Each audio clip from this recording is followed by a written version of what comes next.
is a presentation of Fox Sports. We are Fox Sports. We are St. Louis.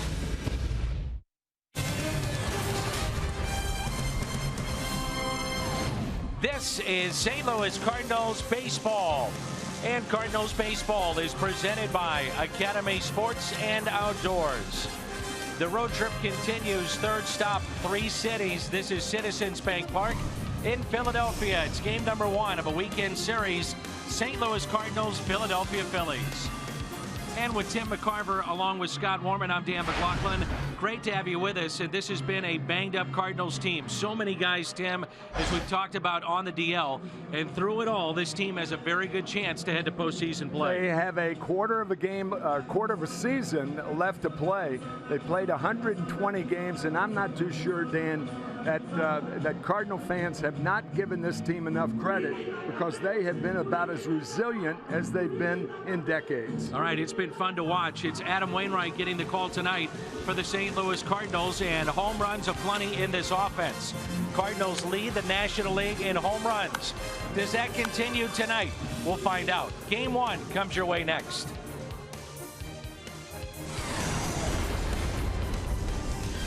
Final stop on this 3-city road trip, which began in Chicago, then down to Houston, and now here in Philadelphia. Jim Hayes is hosting back home in St. Louis. Scott Warman is with us. Tim McCarver up here in the booth. I'm Dan McLaughlin. 86 degrees, partly cloudy here at Citizens Bank Park in Philly. There's a look at Mike Matheny. His club right now has won 4 straight. And on the road, the best road record in the game at 36-23. Last time we saw Pete Maccannon's Phillies, they were in the race. Now, that was early, right around June. Since that time, they've gone the other way. They're 57-65, but still, I think, Tim, that's a bit surprising from where a lot of people looked at this team at the beginning of the season. Yeah, I agree. I mean, they're not even double figures in the tank as far as losses are concerned. A team that started off hot, and then in June, I mean, let's face it, they have, we're going to talk about their minor league system throughout the game tonight because they are loaded in AA and AAA. They have 5 guys, 5 prime time guys that by next year should be ready, and they're going to be very, very good over the near future.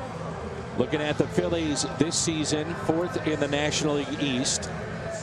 The runs per game, the home runs, they don't hit a bunch, although Ryan Howard is starting to pick that up as a team, hitting .241. The team ERA is a shade under 5, and opponents hitting .266 against their staff. Franco, Herrera, Gomez. Gomez is their closer. Franco is only 23, leads her club in home runs and RBIs.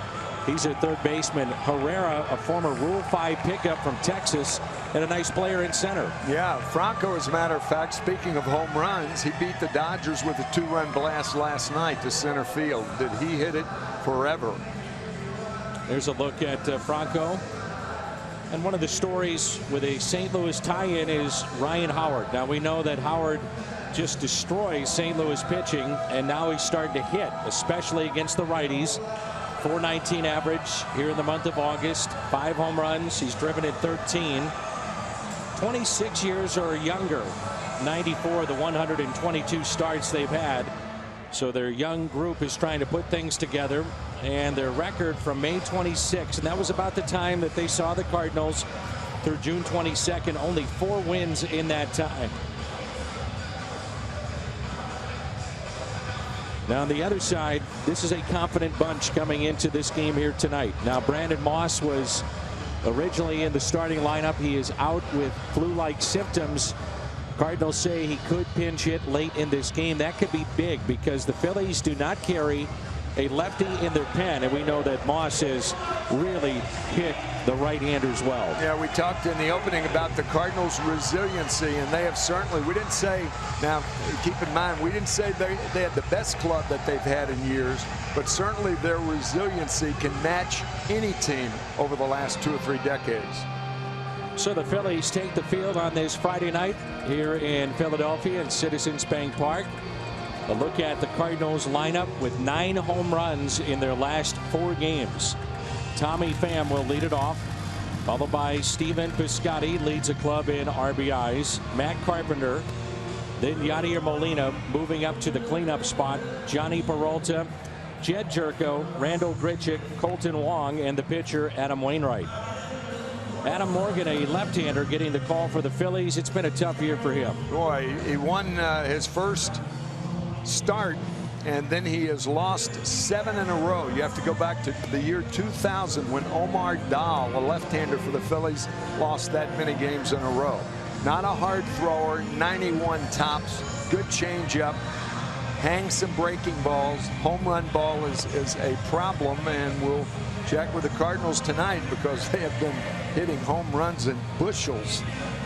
It's incredible. We didn't expect to see that, this power from this team.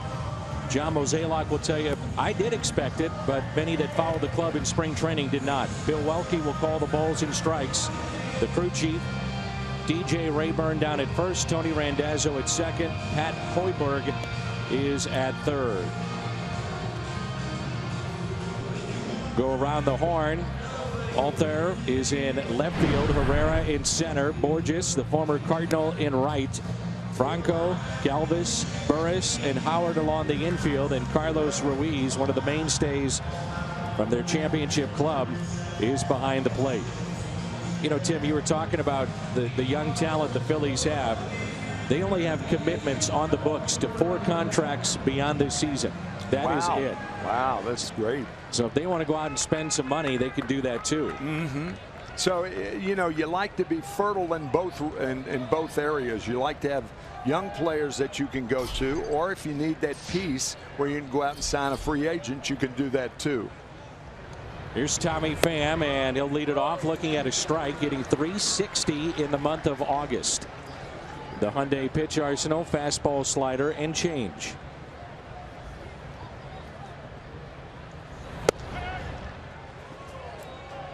Last 4 starts for Adam Morgan. He's given the club 17 1/3 innings. The relievers 16 2/3 innings in those starts. Ouch. That's that flat breaking ball right there. It's high, and look for the Cardinal right-handers to feast on that pitch tonight. At least Mike Matheny hopes that's the case. And the 1-2. Got him with a changeup. So that's how we start tonight and the series. A strikeout of Tommy Pham. There's a look at the last 4 starts for Adam Morgan. As Tim mentioned, the record of 1-7. He has not won since back on May 10th. And his lone win was against the lowly Braves.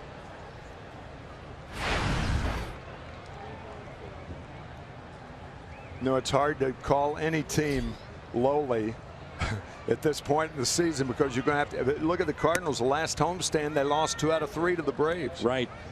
That's the thing. When you get into August and September, you really have to full bore ahead on these second division teams below 500. Stephen Piscotty, 2 balls, no strikes, 1 out. Had a big series against the Phillies in those 4 games back at Busch Stadium with 7 hits.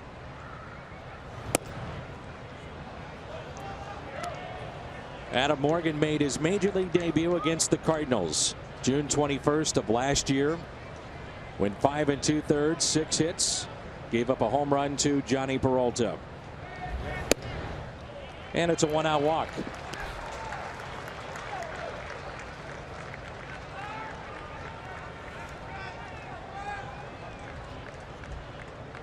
It's a sparse crowd tonight. We know, though, they can be loud, they can be vocal. And Tim McCarver, parts of 9 seasons wearing that Phillies uniform, you know it all too well. Yep. Yeah, it's just kind of sad to see a lot of empty seats here in the stadium because, I mean, this franchise with over 700 consecutive sellouts, they were Cardinal-esque for so many years. Back in the early 2000s, building those teams, those great teams. 5 straight divisions they won. I've always enjoyed coming to this ballpark. It's one of the nicer parks. Absolutely. In baseball. Really Very nice complex around here with hockey, football, and baseball right around this area. 5 straight balls thrown by Adam Morgan. Make it 6. This is the 6th time, by the way, Carpenter is batted 3rd with Holliday out. And Matt Holliday, the 11th Cardinal to go on the DL since July 1st. Oh my gosh. 11 Cardinals in that time frame. Gosh.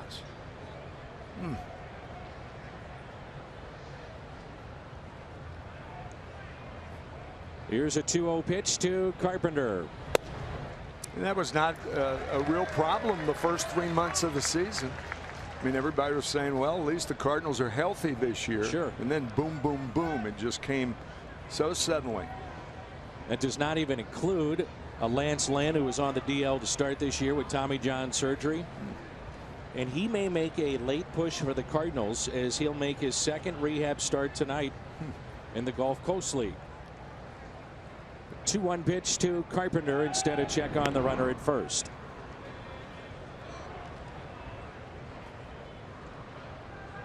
Look at a guy like Morgan. You can't allow your ineffectiveness to affect your control. You still got to throw strikes. And sometimes you lose 7 in a row. That scares you out of the strike zone. You're tentative. You can't, yeah, you're tentative. Can't allow that to happen. The 2-1 pitch. 2-2.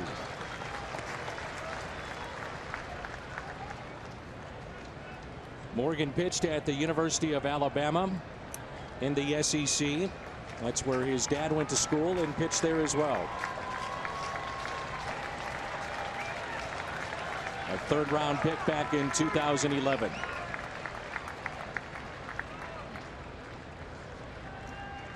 Two balls, 2 strikes on Carpenter. Struck him out.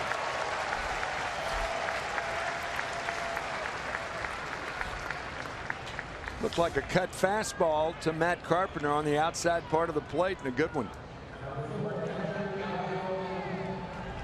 So the cleanup man is Molina. Last 10 games hitting .421 with 7 driven in. This would have been the spot for Brandon Moss. This is like a week in paradise for Yadier Molina. 2 off days. And another one coming up on Monday. Yeah. Yeah, the schedule is really weird. The Cardinals had 30 games in 31 days after the break. Off day yesterday and Monday, and they'll get 2 more before their next series against the Cubs on September 12th. Here's a 1-0 pitch. Good changeup. It seems to be an effective pitch. That's an excellent point, and accurate too, Dan. I mean, if you're a right-handed batter, you got to say, how am I going to approach him? Well, he's showing you right now how you need to approach this guy if he stays around for 4 or 5 innings. Take the outside part of the plate away from him, because you can always get around on the 90-mile-an-hour fastball inside. 1-2 the count. Easier said than done, obviously, when you're up at the plate, but it's the approach that you take. You take the proper approach enough times, you're going to get your fair share of hits. Big gap in left center. And the 1-2 with the runner going. Throw by Ruiz to second, offline. Stolen base, Piscotty, number 5. Steven picked a good pitch on which to run, a changeup up and away. And the throw by Ruiz toward the third base side, Carlos really had no chance to get Piscotty. Too big a jump.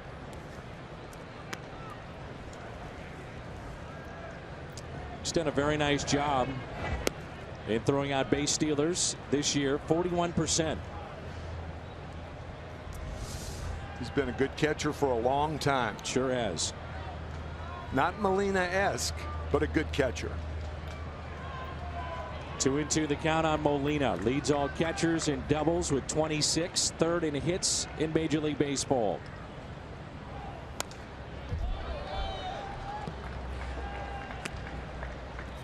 Cardinals starting play tonight.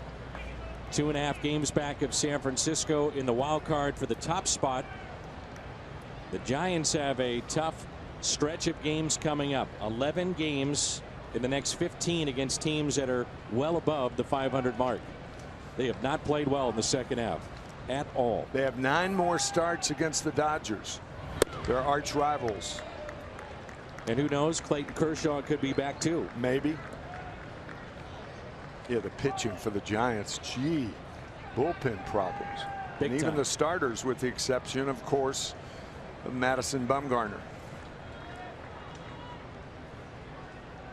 Piscotty, the runner at second base, and a 3-2. Hit the other way, and there's Ryan Howard. Soft liner, puts it away. Cardinals strand a runner. Adam Wainwright to the mound when we come back. For his 8th season with 10 or more wins. He's 9-6 and coming off the shortest outing of his career. Last time out at Wrigley Field against Chicago.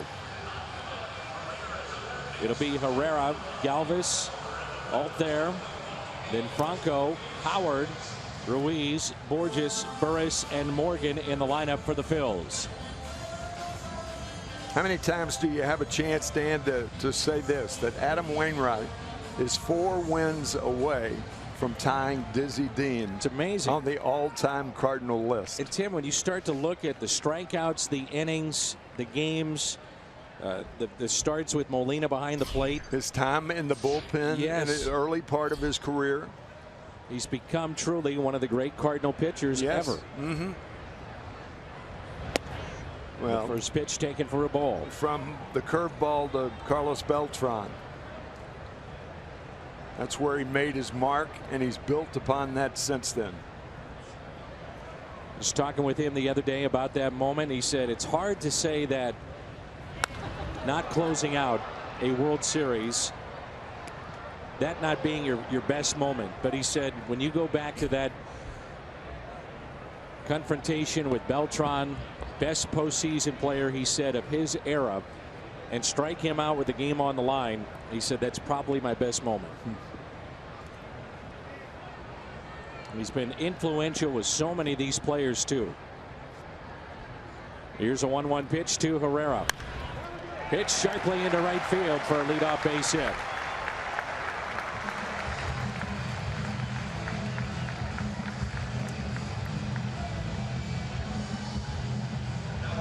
Hyundai pitch arsenal for Adam Wainwright as Galvis will dig in. Keep an eye on Herrera, his 19 steals, most on the Phillies club. Fastball, cutter, curve, and change. Freddie Galvis leads their club in doubles with 19. He's hitting .233 this season. Say that's when you say 2.1% with the change, that means a straight change. He will curve. Sometimes when he's throwing the curveball, he grips it so tightly that it changes also and serves as a different type of change.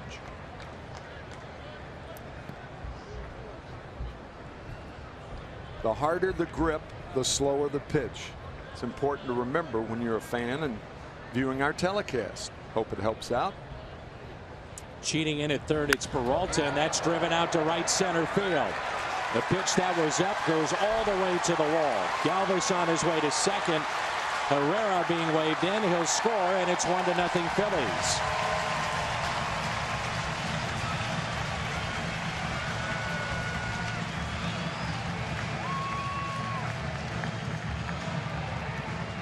So back-to-back hits to start for the Phillies against Wainwright, and a quick 1-0 lead. Yeah, both of those balls hit hard. The ground ball to right field by Herrera, and now a double by Galvis, his 20th of the year. Herrera scoring easily. Doesn't need the third base coach until he gets there. Can pick that ball up on his own and scores the first run of the ball game.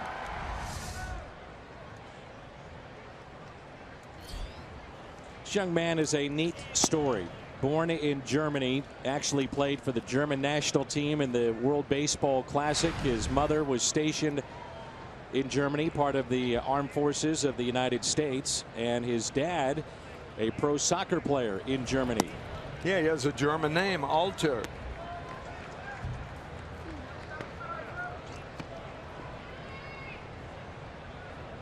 A 9th round pick in 2009.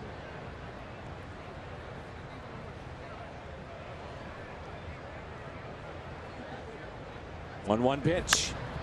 Here's a ground ball. Peralta looking back the runner, and instead it's a foul ball.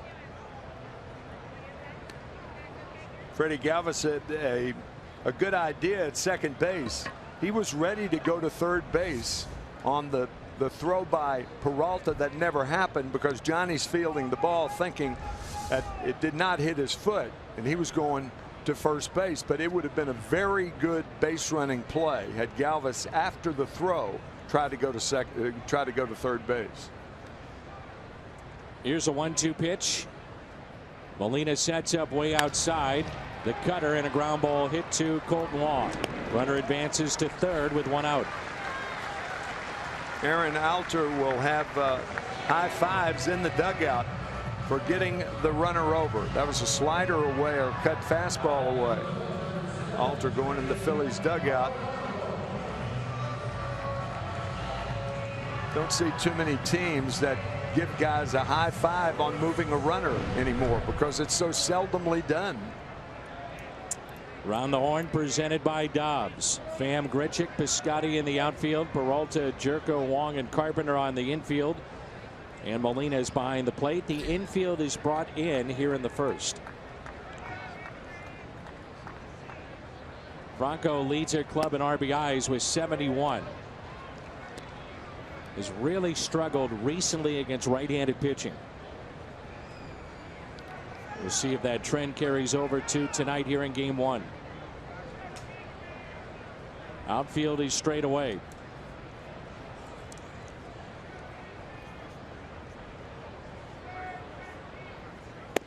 Mentioned earlier that Franco is only 23. Turns 24 in just 1 week. On deck it is Ryan Howard. With Wainwright, that pitch inside could set up other things in this at bat. No doubt about it. You go back in. Well, not all pitches, and a lot of people don't understand that, perhaps, that not all pitches are designed to get you out.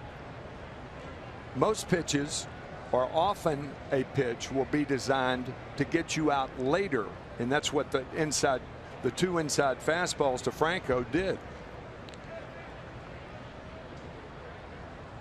He'll go away now.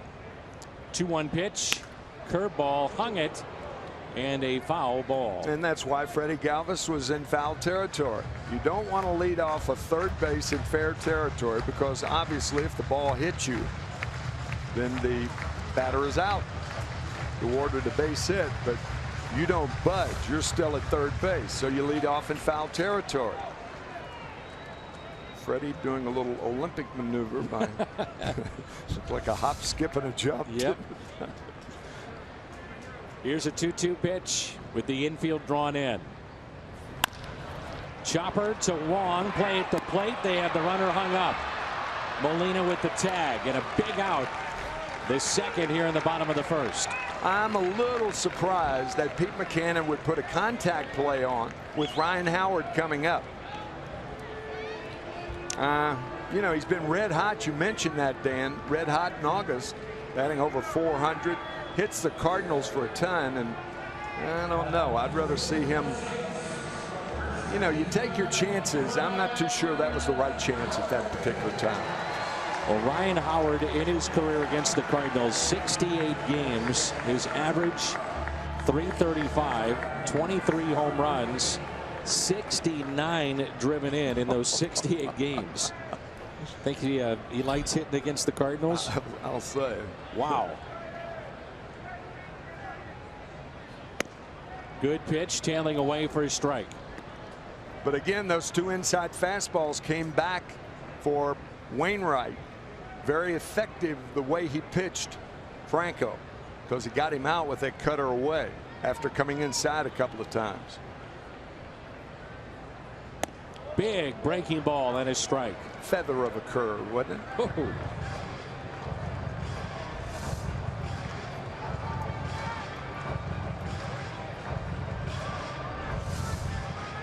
We've seen that with Adams. Sometimes a curveball first inning rolls, and as he stays in the game, he gets a better feel for it. Yeah.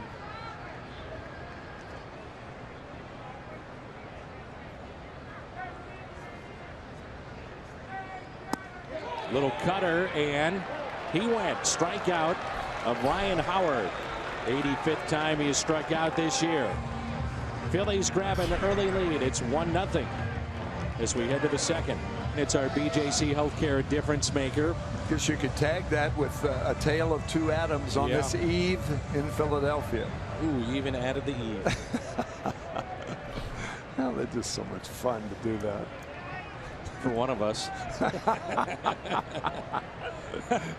You're on your own, brother. We're in the city of brotherly love. Come on. Had to say it, you know. I said it.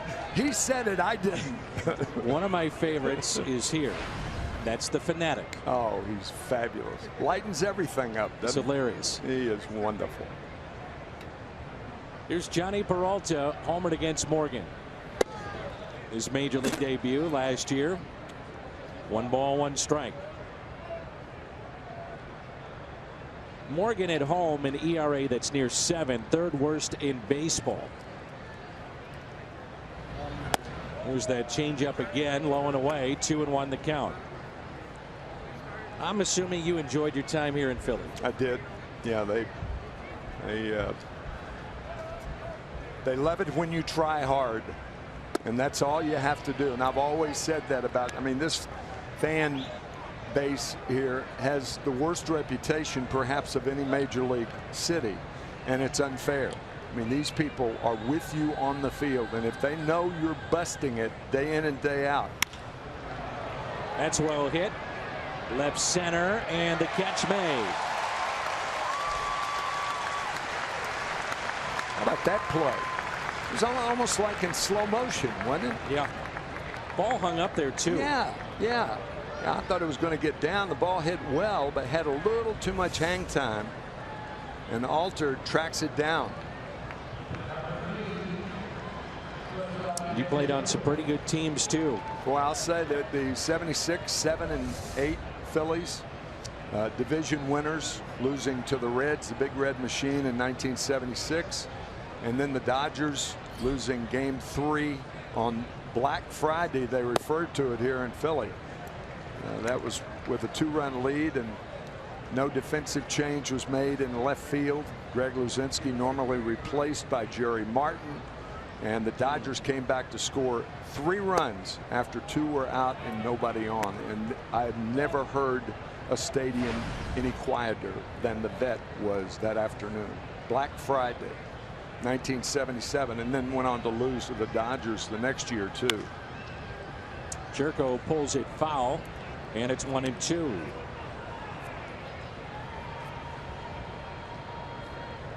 But these fans here, they'll back you if they think you're right, if you always hustle. That's the whole thing. But if you dog it in this town, boy, do they let you know it in a hurry.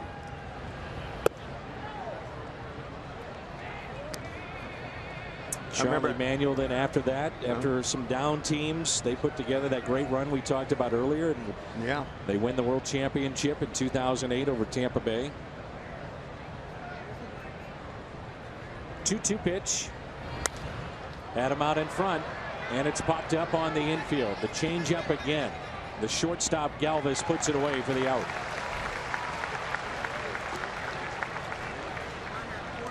Pete Rose made a lot of comments. Pete talked a lot of great quotes, and the one thing he said one time that always stuck with me, he was with the Reds at the time. He said, "I've never been booed in a white uniform." And I'm thinking, well, you've been with the Reds all these years, you know, no kidding. They love you here. But when he got to Philadelphia, he was never booed in a white uniform. It's great. Randall Grichuk, he may have tied it down the left field line. It's fair, and it's gone. Randall Grichuk, home run number 15. Oh my gosh. Well, did that get out in a hurry or what? He now has a 7-game hitting streak. He's 8 for his last 22 with 3 home runs. See, now think about that pitch. Believe me, we don't sit up here and second guess how can he throw that pitch or anything like that. But think about that. There was no setup to get there. It was a fastball on the inside that was 88 miles an hour. That was before he went changeup away, curveball, changeup away, and set him up for a pitch like that.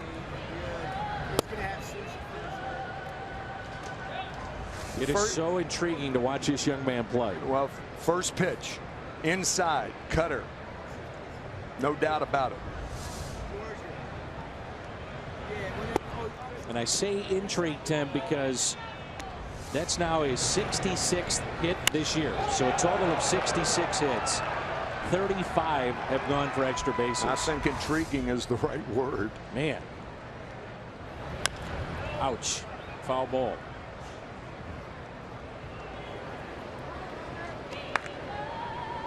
We saw his speed on display back in his hometown of Houston over the weekend. And then you look at the power that he possesses. The Cardinals, and we were talking about this before the game, they have given him a long leash to prove what he can do. Well, he's so valuable now. Yes. Everybody else is on the DL. Now's his chance.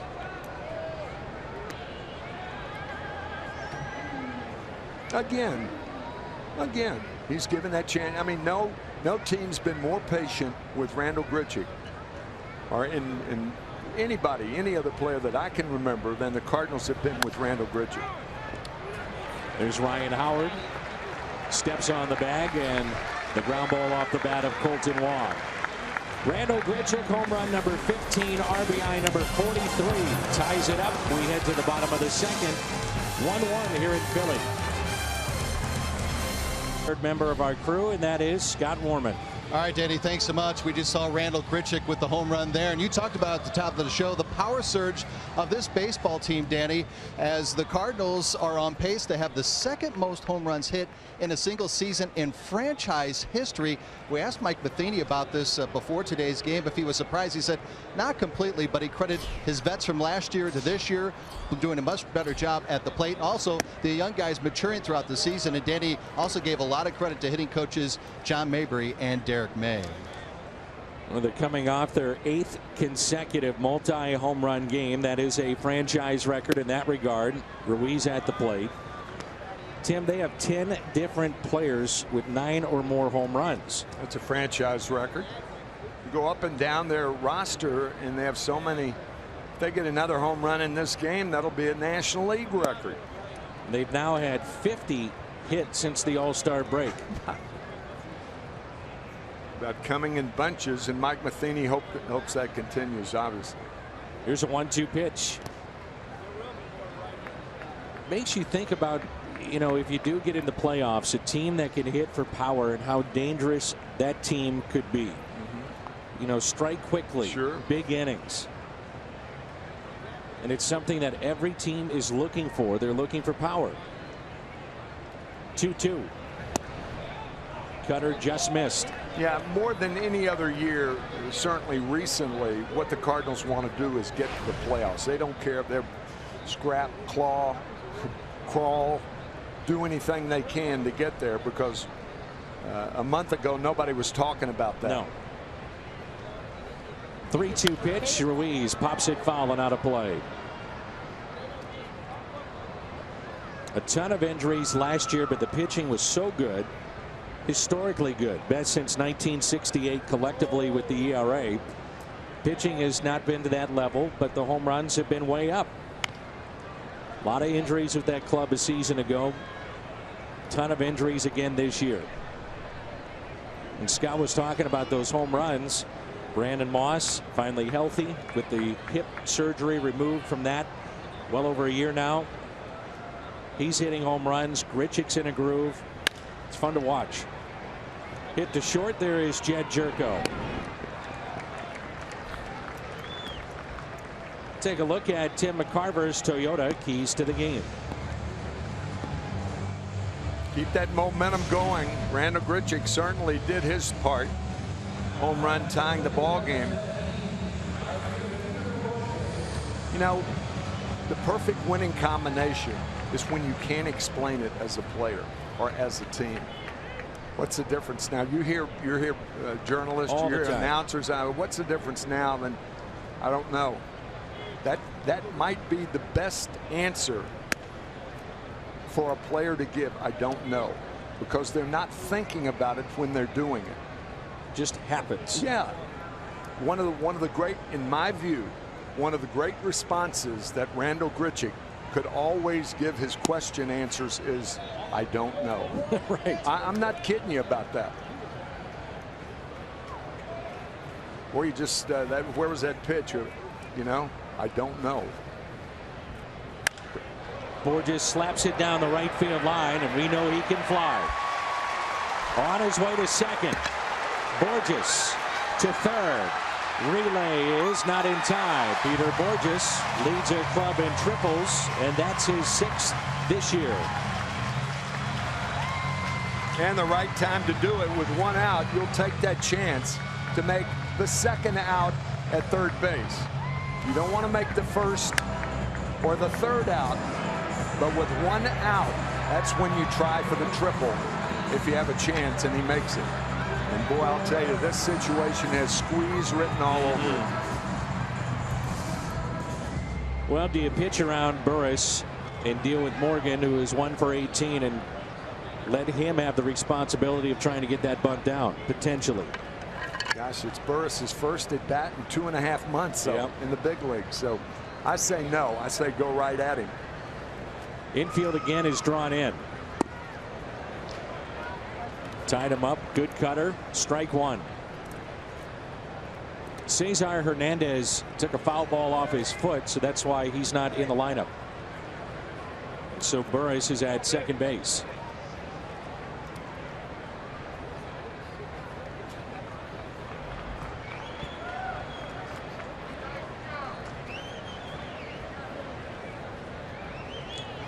Don't often see the umpire go out in front of the plate to stamp down the dirt. No.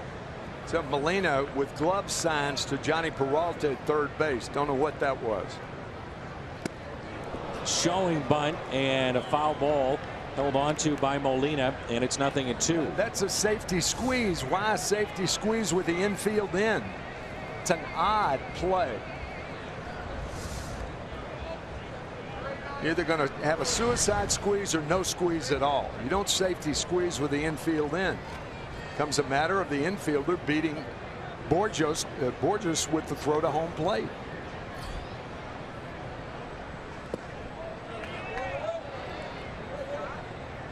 We had a situation before. Runner took off with Franco at the plate with contact. This would be the situation that if there's contact, Borges, his speed, pitcher on deck, he's running. Good point.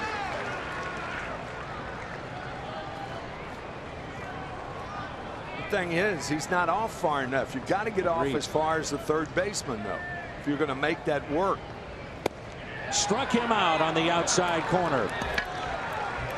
Second strikeout for Adam Wainwright, and not a very good at bat by Burris. No. Had a swing at the inside cutter, and then the squeeze attempt, I guess.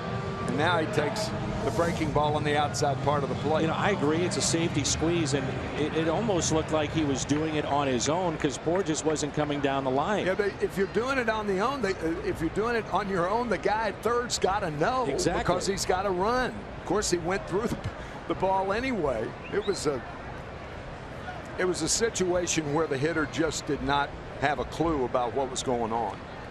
That's not being mean, that's being factual. Adam Morgan at the plate, the pitcher, 1 for 18.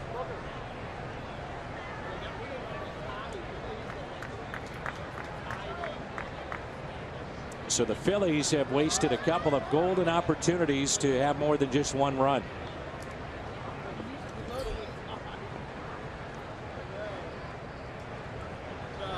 Curveball and a beauty. Over the course of Wainwright's career, and I've seen him since day one, you've been around him for a long time too. If he has a bad game, usually, not always, but usually next time out, he's pretty nasty. He figures it out. He's able to say, look, I either watched through video something I was doing wrong. There was a release point issue. Mechanically, I was out of whack.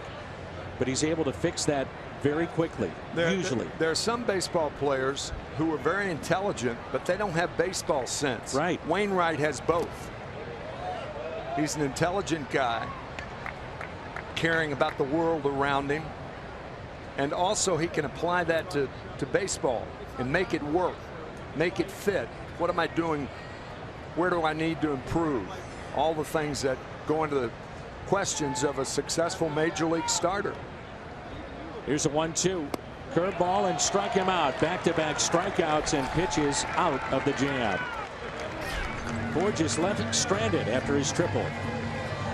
Look out in center field and see the statue of William Penn and think, Danny, that at one time about 20 years ago, no building in the skyline in Philadelphia could be bigger than William Penn's statue.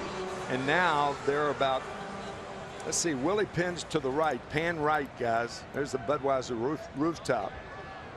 But that is, they're building another one there to the left. All of those are taller than William Penn's statue, so that no longer exists.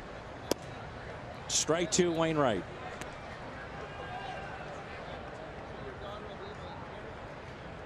This ballpark opened up in 2004 after they started play at the Vet. Early 1970s as Wainwright cranks one foul. Then Connie Mack Stadium as well. Long history of baseball in this town. Connie Mack Stadium at 17th and Lehigh here in another section of town. We're in South Philly right now, but Connie Mack ended in 1970 and the Veterans Stadium opened in 71. A strikeout of Wainwright. Annual Pujols Family Foundation Golf Classic coming up after the game. It's a 1-hour special on Fox Sports Midwest, brought to you by your Mid-America Chevy dealers. I want all you folks out there to know, speaking of golf, that my partner is playing Marion tomorrow. My gosh, what a treat. Tough job, Tim, but someone's got to do it. Ricky Horton and you will be going in the wee hours of the morning out to Marion to play. What a place it is. I better beat him, too. That's the main thing. I mean, I'm going to take it all in and enjoy it, but I got to beat him. No. Ricky over on the radio side tonight with two happy campers in the Cardinal traveling party, Dan McLaughlin and Ricky Horton tomorrow morning. We're pretty pleased. I would imagine. You should be. It's beautiful. There's Stephen Piscotty, who walked. And by the way, we did invite you. You did. I appreciated it too. We wanted you to come. We wanted your money too. Piscotty pops it back foul. There's John Rooney on the left. Jim Jackson, longtime producer, engineer, in the background there, and Ricky looking splendid on the right. Well, if my left hand felt splendid, I would have joined you. My left hand, I'm having all sorts of problems because of the likes of Bob Gibson and Steve Carlton and those guys who. They did this. They certainly did. Our understanding is that Steve Carlton was here last weekend, right? Yes, he was. Great left-hander, won 251 games for the Phillies after the trade. Carlton for Wise in 1972, the spring of '72.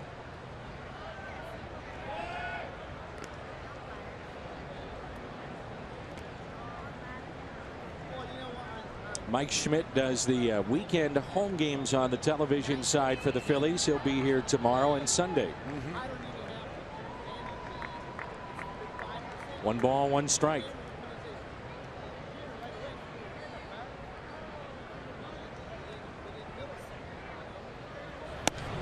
I remember when we came through here, Tim, and J.D. Drew, it was his first game back in Philly. I say first game back. He never signed with the Phillies. Remember, there was the big snafu and he held out. Right. Cardinals eventually got him, and he was public enemy #1. Our bullpen catcher was Jeff Murphy at the time. He puts on J.D. Drew's jersey for batting practice. He goes out And no one knows it's Jeff Murphy. They just see Drew in the number, and he goes out, and it took all of about 5 minutes. He came back into the dugout in the clubhouse and said, JD, good luck. You're on your own. You're on your own. Oh, boy. It's going to be a tough, long night. He's going to take one for the team, but not anymore. He said he couldn't believe it. Could be 2. Double play ball. 6, 4, 3. Double play.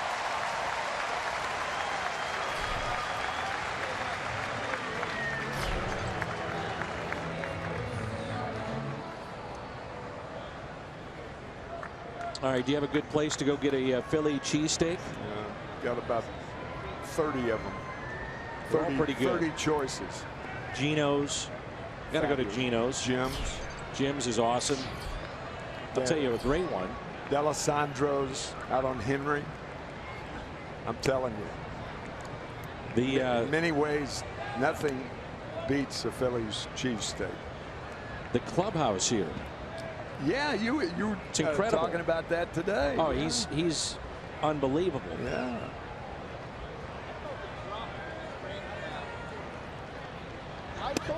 Inside to Herrera. 2 balls and no strikes. He singled to right and scored back in the first on the double by Galvis. I talked to Pete McCannon about Herrera, and he said the reason he is in a slump, and he has become so inside happy. And I said, without realizing that all good hitters are jammed. He said, yeah, right. Hit down the left field line and out of play. Young hitters have to understand that all good hitters are jammed, and the reason for that is they're going into the ball. If you become overly conscious, and he was an all-star selection a couple of months ago in the all-star game in San Diego. But if you become overly conscious of that pitch inside, you start bailing out, and that's the worst thing, the worst singular move that a hitter can have is when the front shoulder leaves. If you're a left-hander, it goes toward first. Right-hander, it goes toward third. You must, in order to hit well, keep the front shoulder. The front shoulder leads you into a good swing. Very, very important. 2-1 pitch. Even there, you can see the hips starting out a little bit, opening up. He's cheating with his hips and trying to see it. It's very difficult to hit like that because your stance, you've got the hips open and you're trying to keep the shoulder in tight in a knot.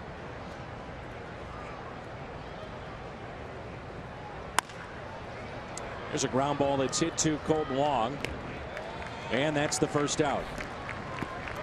August 27th, Edward Jones will present 30,000 fans 16 and older with a collectible plaque honoring Chris Carpenter, Joe Torre, Terry Moore, and Sam Brayton.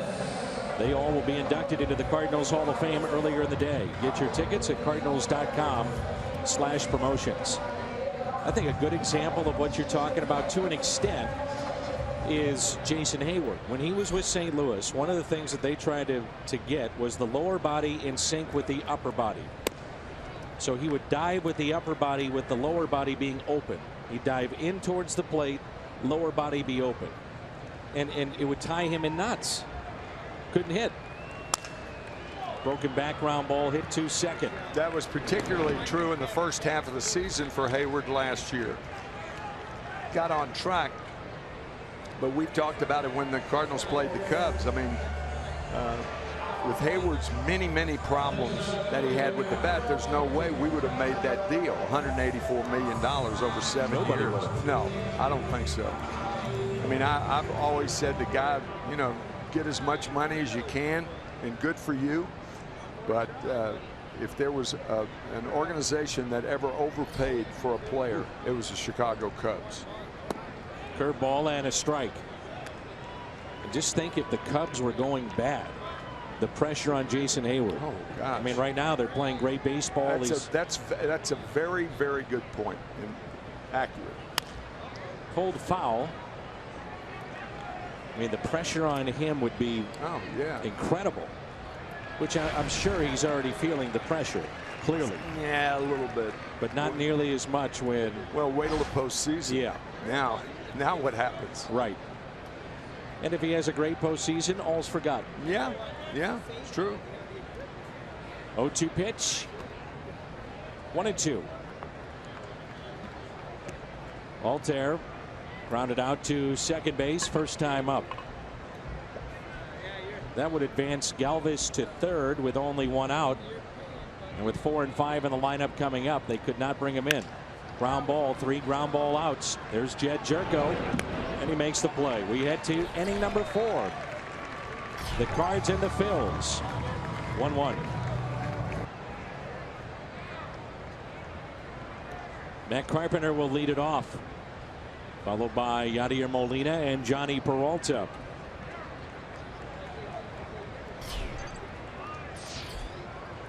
Pittsburgh, by the way, 1 game back of the Cardinals in the wild card. They are hosting Miami tonight. Tom Kohler and Garrett Cole in that game.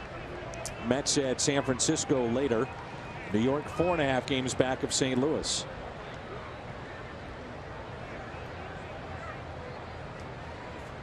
Here's a 1-0 pitch.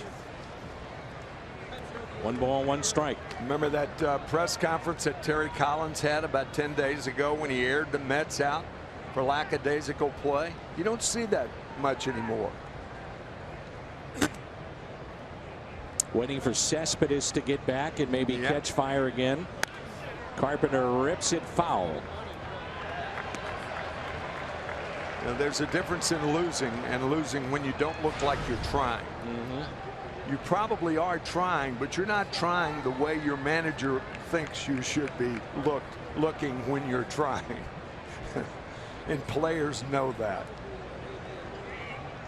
1-2 pitch to Carpenter. Struck out his first time up and looks at a ball. The good players say, you know what? You're right. It's a wake-up call sometimes. It is, absolutely. It's where you give Mike Matheny a lot of credit with this team. That's easy right. to say, well, we're missing Moss, we're missing Holiday, miss Carpenter. And yet the team has found a way to get themselves in this position. And this is what every team wants. You know, just over a month ago, you want to have a chance to get in the playoffs, and they've got a great opportunity.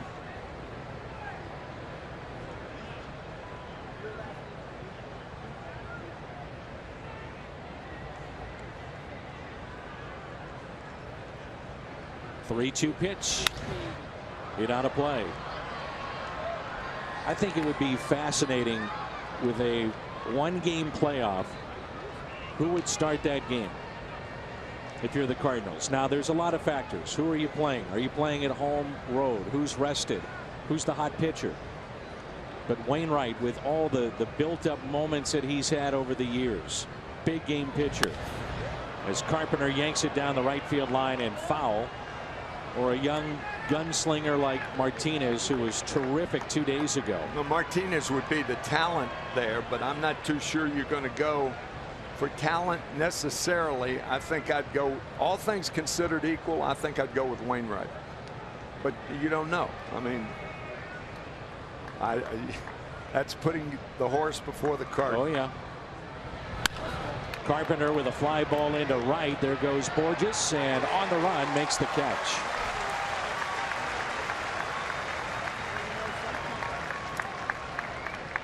Okay, and now here we are back to right-handed hitters. We talked about it in the first inning. What's your approach? There is no way right-handed hitters should be thinking that this guy on the mound is going to get me out with a 79-mile-an-hour changeup on the outside part of the plate. If he throws me inside, I tip my cap to him, knowing it's going to be a show-me pitch. It's a state in which you play. Missouri fastball. Show it to me, and that's about all they're going to get inside. Going the other way with that pitch. Herrera backs up, makes the catch. Good hitting by Molina. I mean, he hit that ball hard. Looked like he was looking for that pitch. Otherwise, you're not going to hit a pitch low and away right at the knees with that much authority.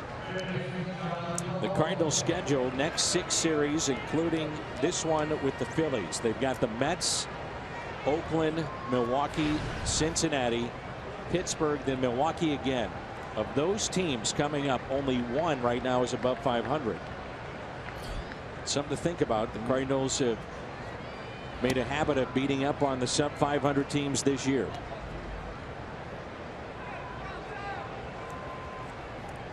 Peralta flied out to left center first time up. And the 1-0. High fly ball into right. Borges backing up and makes the catch. I'll guarantee you Johnny Peralta is thinking, boy, give me that pitch again.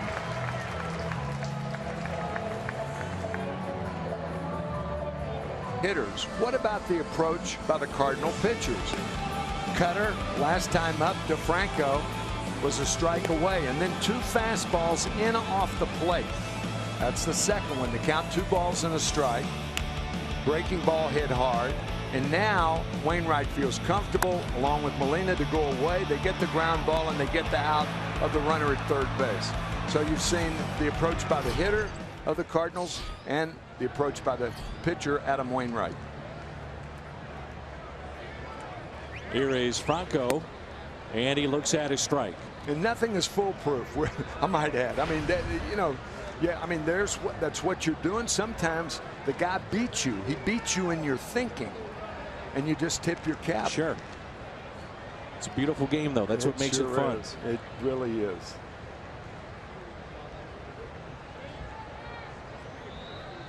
Leadoff man is Franco, followed by Howard and Ruiz. Good pitch, exploding back in on the hands. Now that's a swing at an inside fastball. Actually, a swing at a ball that he thought was going to be away that was inside. 1-1 our score. Phillies picked up the first run of the game in the bottom of the first. Cardinals came back with a Grichuk home run.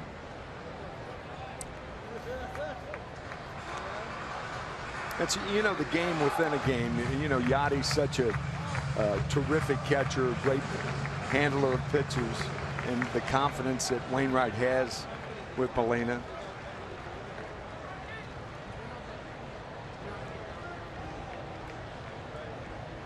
Breaking ball away, obviously.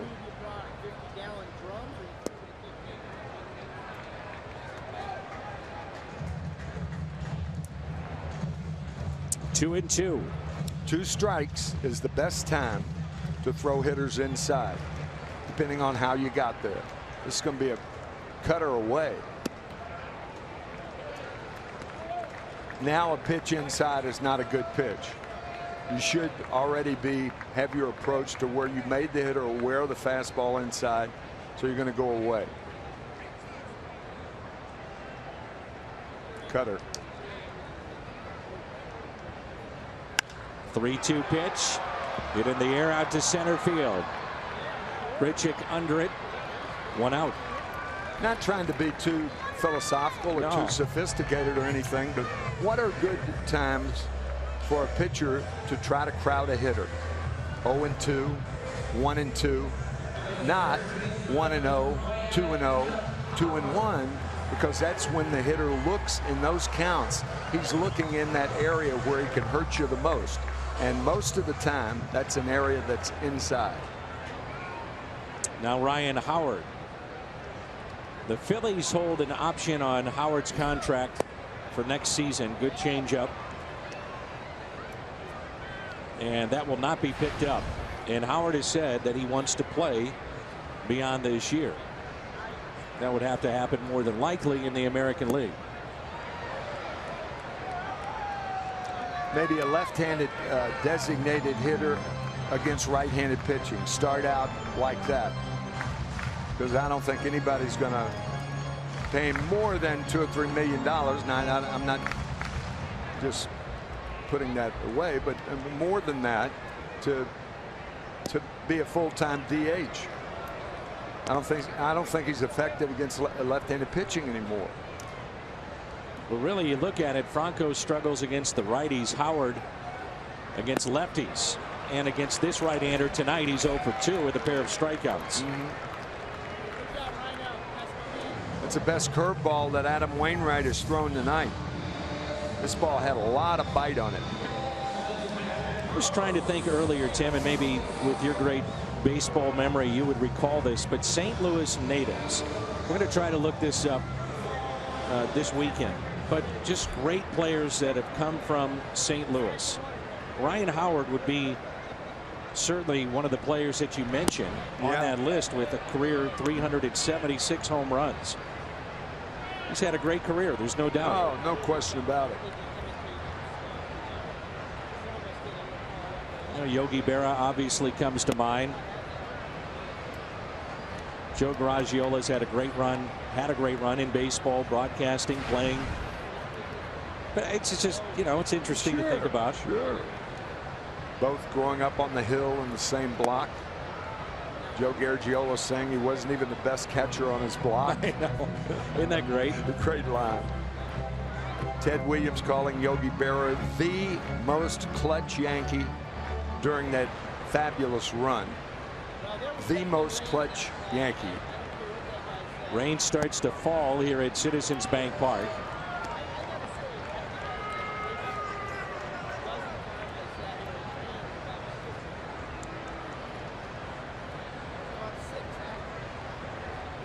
Two-two pitch, a little bit low.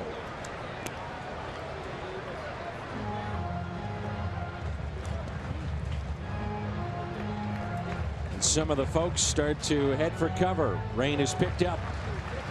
3-2 the count. And the next two, Ruiz. Lined into shallow right center field, and the catch made by Randall Grichuk. So Adam Wainwright is settled in after the triple by Borges. He is set down 8 in a row. Wong here in the top of 5. 1-1 our score.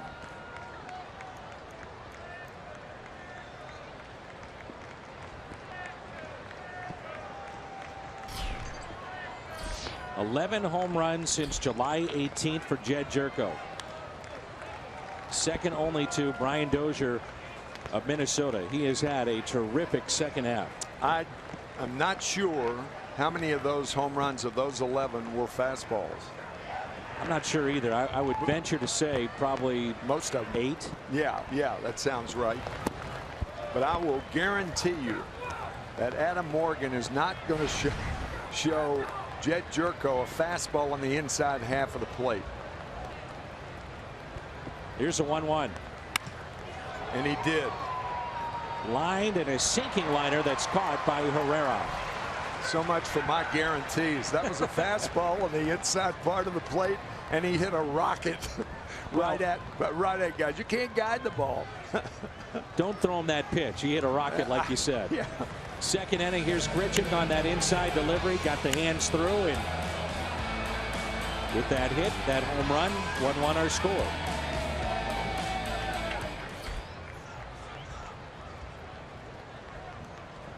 One on, nobody on for Randall Grichuk. He is our key in the driver's seat. That home run was number 15, and he's on a tear since coming back from Memphis. You know, you were talking about sometimes just for Randall Grichuk specifically. I don't know. Just it's to the bigger picture of just go play. Try not to think, just go play. Right? It really is true. And that's what Mike Matheny talked about this last week as he hits a rocket to second and off the glove of Burris. Into shallow center it goes, and Grichuk will stop at first base. That's what they want him to do. Yep. Just play. From a player standpoint with the press, and that includes us and the as broadcasters, the electronic media, you know, always wanting to know why. And that's why it's tougher to explain what you do as a player now than it was 50 years ago. You had a couple of guys covering the team. You didn't have television for the most part. 60 years ago, maybe. Had the game of the week, and that was the only time Dizzy Dean showed up. Right. Pee Wee Reese and later Tony Kubek. Fought off, and that will drop off the bat of Colton Wong. Back-to-back singles. So from that standpoint, I think it's fair to say that it's tougher to play. It's tougher to explain yourself now. And sometimes, I don't know, is not an answer that suffices. Right. What were you thinking? Why did you throw him this pitch in that count? Well, if I would have known that he was going to knock it 500 feet, I wouldn't have. But you're right. Sometimes the best is I'm just in a groove and I don't know. I don't think this is a bunting situation right here. Normally you would, but not with a guy who hits like Wainwright. Wainwright out in front on the changeup, popped up. Franco in foul territory, and he makes the catch. 50th anniversary of the historic Beatles concert at Busch Stadium 2. We'll celebrate the coming out teenage birthday party, but somehow didn't go. I wanted the full review too. Your favorite Beatles song? Oh man. Hey Jude. About Penny Lane. Love Penny Lane. I love Penny Lane. Let It Be. Just put them all in the hat, start picking out one. Yeah, I like that one. Yeah, I like that one. Love the Beatles. Listen to the words. Sit down and just listen to the words of Eleanor Rigby sometimes. It's another one.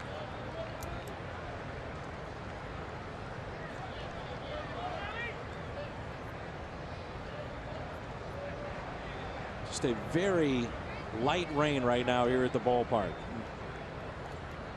Runners at first and second. Tommy Pham is a guy the Cardinals are comfortable with up there with 2 strikes. I beg your pardon, with 2 outs, and even with 2 strikes too. Good 2-strike hitter.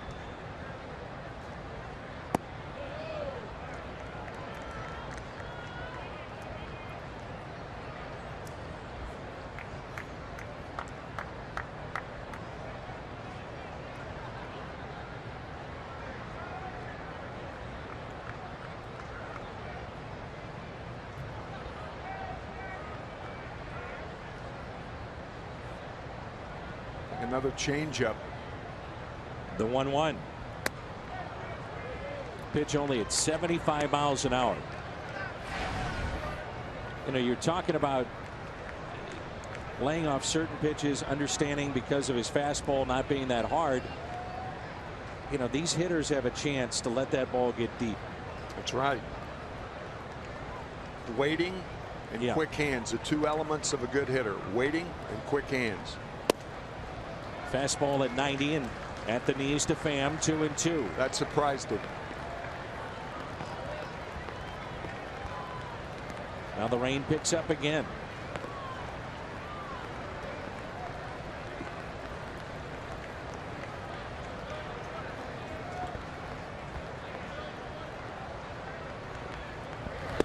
Inside. Ooh.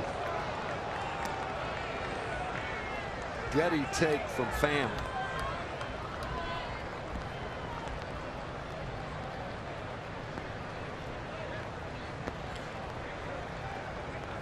Ball in the gap. Speed of Wong may score him from first. Runner at second, Grichuk. They're off with this pitch, the 3-2. Check swing, did not go. Bases loaded for one of the top hitters in all of baseball with runners in scoring position. That's Stephen Piscotty. Well, how in the world did Tommy Pham lay off that changeup? No kidding. Very close, but too low. 2 pitches. Yeah, the Phillies wanted a strike call, but no. That was clear that he did not go around. Good at bat by Pham. Inning started with a line out by Jed Jerko. Grichuk base hit off the glove of Burris, the second baseman. Soft liner hit into center field by Wong. Wainwright would pop out. Then with 2 outs, Tommy Pham draws the walk, and here's Stephen Piscotty. 5 for 10, 2 grand slams this year with the bases loaded. First pitch taken just a bit high. And Ruiz questioning the strike zone here of home plate umpire Bill Welke.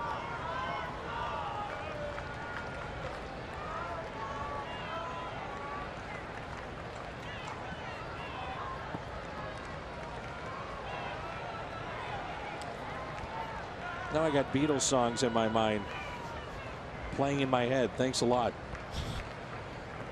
Here's a 1-0. Line drive into right. Borges is there.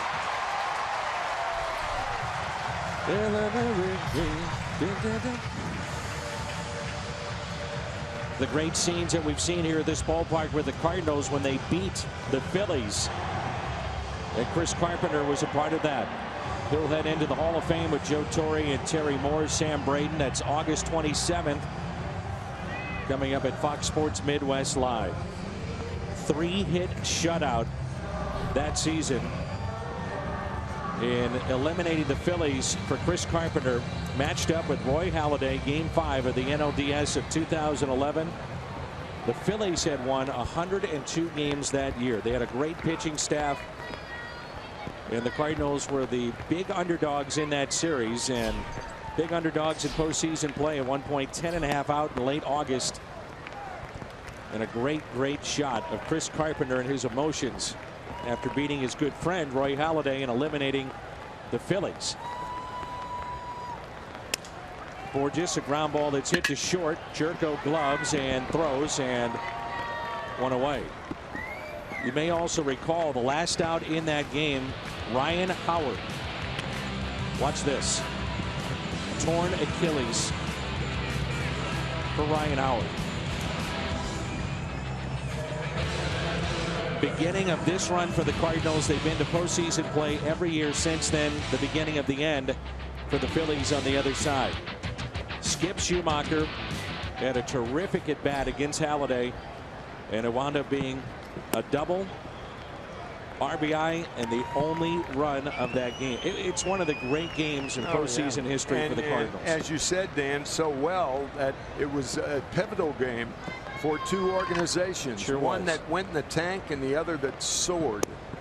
And you think about it, the Phillies, they held on to Chase Utley, who was just here with the Dodgers. They still have Ryan Howard, Carlos Ruiz. They held on to their shortstop, who was a former MVP, and Jimmy Rollins. Probably too long.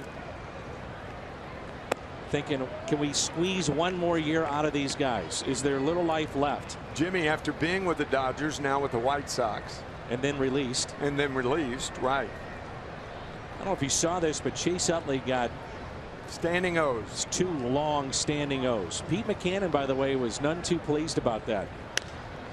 As Burris hits a fly ball out to left. Pham backing up, making the catch. So Chase Utley had not been back with the Dodgers to Philly until this past week. He promptly goes out and hits a couple of home runs. And then he got a curtain call. 2 curtain calls. You know, I understand what Pete's saying there. He said, look, my contract ends next year. I'm paid to win and put fans in the seat if I win. And here you are giving a curtain call for Chase Utley. And incidentally, that's one of the reasons they changed the rule around second base, was because the guy you're cheering for. as an aside. That is the reason. Yeah. There's a strikeout of Adam Morgan. Adam Wainwright with his 5th, and he has settled in. That's 11 in a row.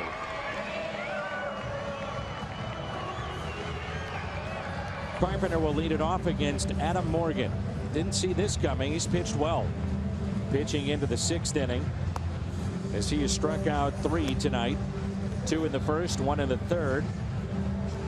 It'll be Carpenter, Molina, and Peralta.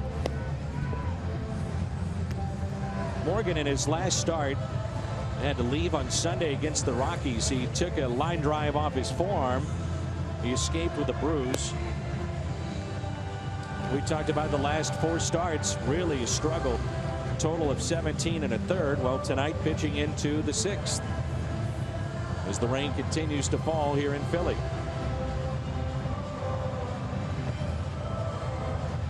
We have heard, I was in the hall during the break and ran into Chris Wheeler, and Wheels was telling us that this is just a little cloud burst. About 5-10 minutes, that's about it. Bit of a surprise to the weatherman. He's like the local historian when it comes to Phillies baseball. He is indeed. Close friend of both of ours. Good guy. As good as they come.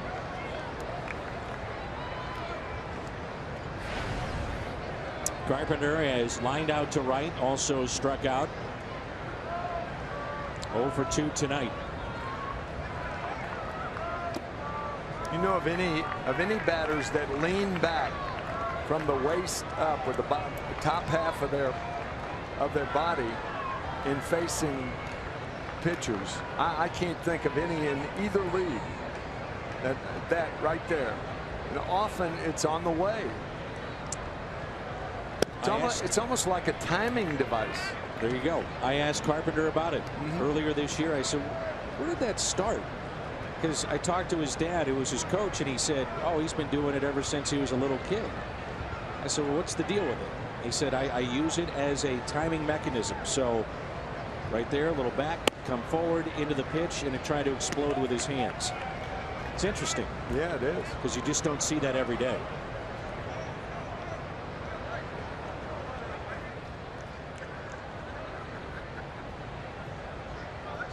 John Mabry, the batting instructor of the Cardinals. Ooh, low strike to Carpenter, 3-2. There's a commercial out that features Matt Carpenter, by the way, with video from Little League, and he's doing the same thing. Yeah, it's great. You know it's Matt Carpenter. Popped him up. Foul territory, and the catch is made. Notice Matt's turn. He's mad about that 3-1 pitch. Have to bite his lip going back to the dugout.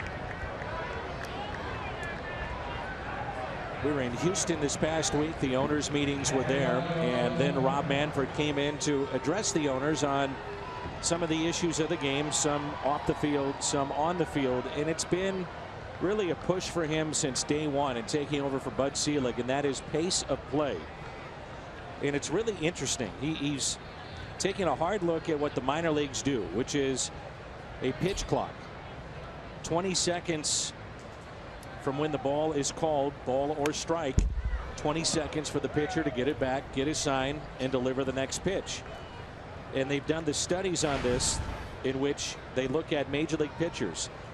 80% of the pitchers take north of 20 seconds between pitches in the major leagues. So it's something that he's talked about to potentially speed up the game. Well, to me, you encapsulate everything if you eliminate meetings on the mound. It's a big part of it. It's a lot of it.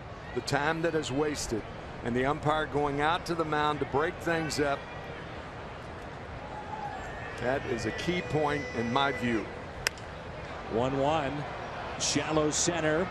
Herrera makes the catch. I've noticed it, and I brought it up earlier this year. It was introduced before last season, but the batters stepping out of the batter's box. It was enforced. Now, foul ball, you can step out.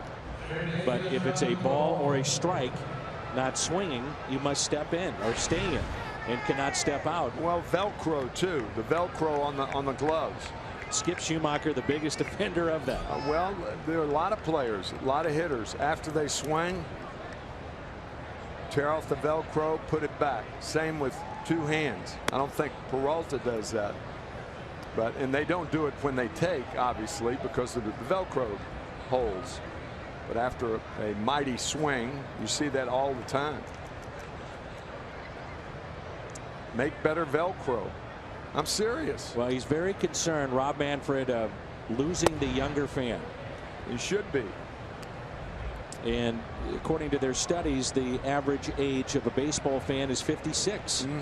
Saw that. What you're saying, Dan, was captured very well by Bob Nightingale of USA Today today. That was his feature story, and very well written and researched. You agree? Pitch clock, would you introduce it? Sure. Introduce all of it. Let's go. Play the game. Quit dawdling. 3-0 pitch.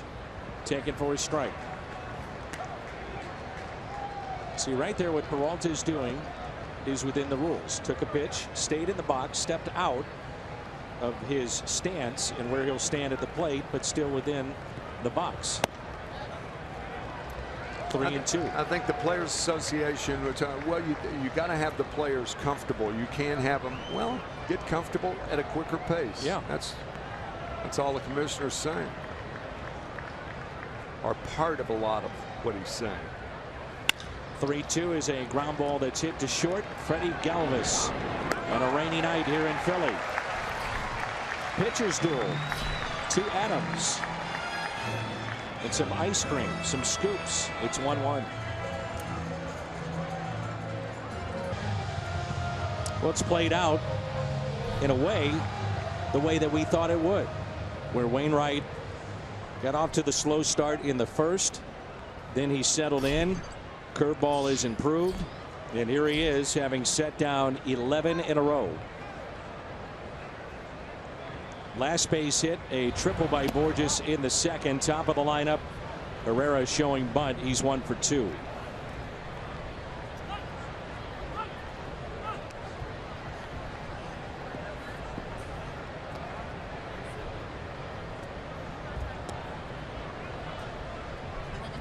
could certainly understand that if Wainwright wants the mound to be worked on, especially with that Achilles, see him slip right there. You make sure and take care of that. No, yeah. They were aware of that behind home plate. Phillies grounds crew is out immediately with that turfus that sucks up some of that wet dirt.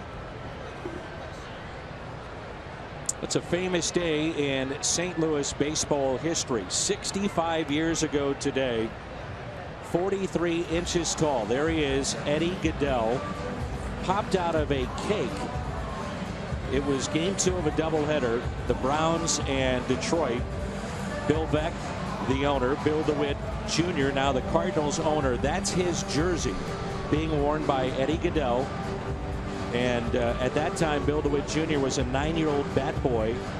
And what's interesting about this story, many have heard this, and that jersey's over now at the Cardinals Hall of Fame and Museum. It was just in a closet of the DeWitts, not thinking it'd be that big of a deal. Obviously it is. The pinch runner then for Eddie Goodell was Jim Delsing, and his son Jay is a professional golfer on the PGA Tour. Oh, Jay Delsing, certainly. And Jim was his father, who wound up being the pinch runner for Eddie Goodell. It's amazing, isn't it? Yeah, it really is. Jay's one of the real good people in our town, does a lot of work for youth golf, but incredible. And I was talking to Bill DeWitt III, Cardinals president, and he was telling me that that jersey was worn for Halloween by a number of the kids growing up, and they just didn't realize at the time its value, the value sure. and the significance, and over time obviously it's taken on greater significance, but worn by Eddie Goodell as he popped out of a cake 65 years ago today. Big cake, small guy. Yep. It's one way to look at it.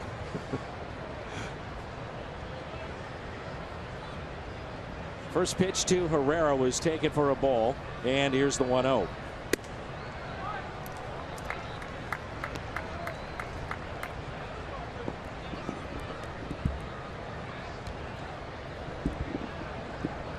Talked about that unusual batting stance of Herrera. Not only the lower half contorted, trying to keep his right shoulder in, but his right instep is on flat on the ground. How in the world do you hit like that? Look at the right foot.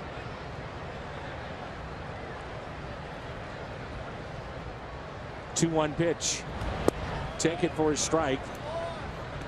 Not sure if Herrera tried to call time or just was taking all the way. You got to ask yourself that question. I don't know what he was doing.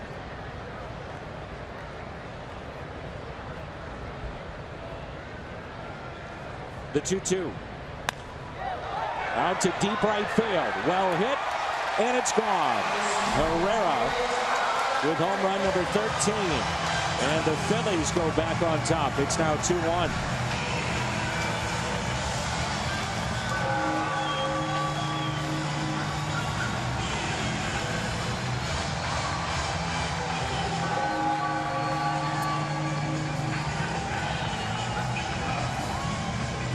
Now Herrera hit this ball hard by waiting for it. At leg lift, right on the button to put the Phillies ahead again. Just thinking of that stance, Tim, and what you're talking about. There's so many things with his stance that have to come together at the right time. It's in a lot of different pieces. They just did. Galvis, a double to right center. Picked up an RBI, his 49th. Snaps the string of 11 straight set down by Adam Wainwright. Galvis, from Venezuela, signed with the Phillies at the age of 16. Took over for Jimmy Rollins.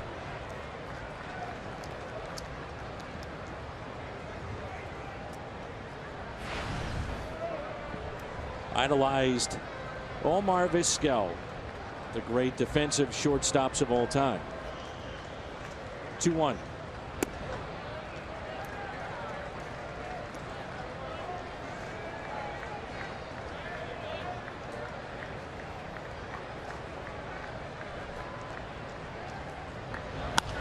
That's well hit. Out to right. This ball will carry out of here. Back-to-back home runs. 3-1 Phils.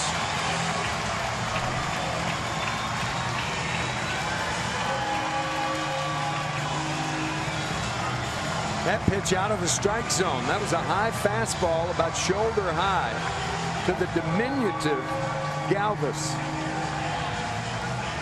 You fall behind, and even a small guy, knowing that fastball's coming. Well, wasn't shoulder high, but right up in the strike zone. 2 straight home runs by the Phillies. He has given up 13 home runs on the road this year. He's given up 13 total this year.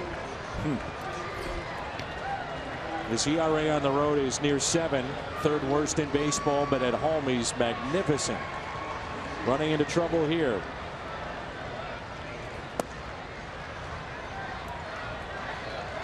Two balls and no strikes. It's his 14th appearance all time against the Phillies. Came in 6-2.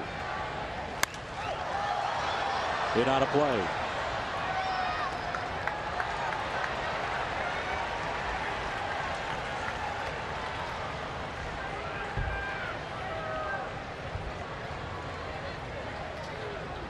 Wainwright with 5 more innings here tonight, now at 150 on the year. Pitch taken inside, and it's 3-1.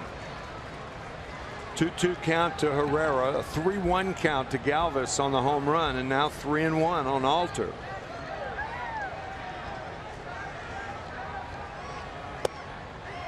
Jonathan Broxton is up and throwing in the Cardinals pen.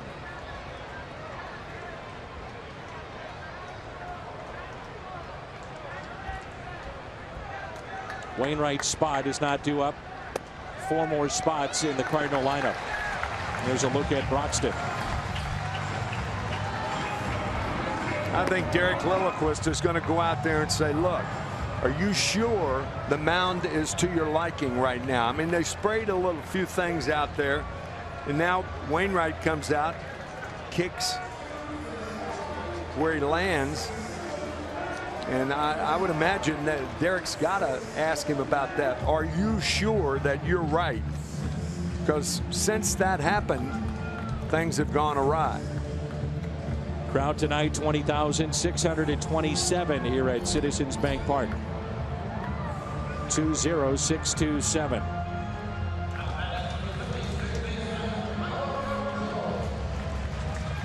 Two home runs and a walk. So I guess Waino said he's all right. Needs a ground ball double play here. Bronco, our Kubota power stats, home run leader currently for the Phillies with 22. Leads their club in RBIs as well. We've seen, Tim, that these pitches since that first pitch to Herrera of the inning, they've been up. He's all over the place. So normally when that happens, when a guy's so locked in as he was for the first 6 innings, with the exception of what happened in the first. Think something's wrong with the ground beneath. Evidently not. Lots of room to the right side.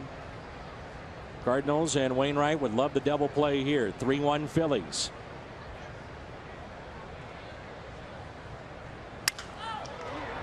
Backhanded. Out at second. Nice turn, Colton Wong, and a nice tag by Matt Carpenter. Double play. 5-4-3 on the double play. Good all the way around. Johnny Peralta backhanding the ball. Colton Wong getting the ball to Carpenter in time. If it's a bad throw, it's okay. Carpenter can find the runner, and that's what he does. How quickly can you get rid of the ball? I don't think he had a good grasp of the ball. It looked like that ring finger was involved. And he got him the ball quick enough for Matt to make the tag. Lucky that ball didn't knock out of the glove as Howard takes a pitch inside, almost as if he snow coned it, catching it, then trying to swipe a little bit. That ball goes to the top of the glove, but regardless, of course, Franco wasn't running hard down the line too. If you allow a first baseman to make a soft tag like that, you're not going to knock balls out of any gloves. It was Ryan Howard who took the spot of Jim Tomei, who was just inducted into the Phillies Wall of Fame. Howard burst onto the scene. He was an MVP, a home run champion. He's homered in 3 of the last 4 games he's played in.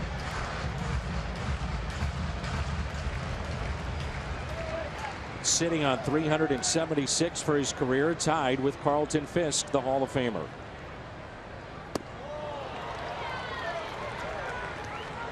Two balls and 2 strikes.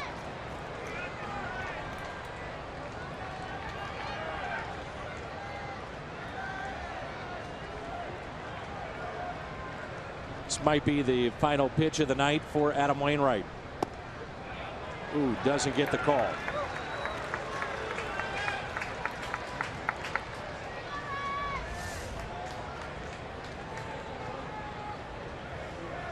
That came around.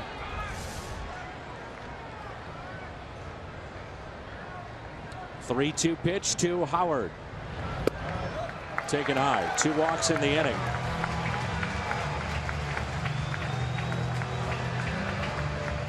What's on Tap is presented by Budweiser. We'll be on the air tomorrow night.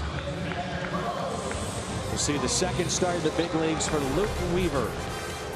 Went 4 innings, gave up 4 hits, couple of earned in his start at Wrigley Field over the weekend. On the air at 5:30 tomorrow. Ruiz 0 for 2. He's grounded to short, also flied out to center.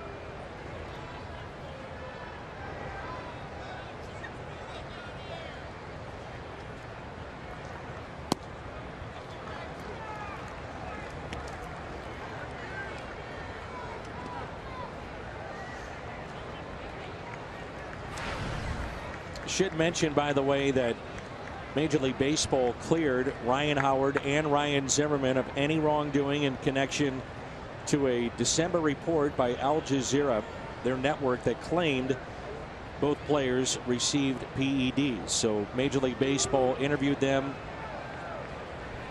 researched it, and they came away clean. Football players were also mentioned in that report. Zimmerman has said that he will go after Al Jazeera. I don't blame him. And Ryan Howard also?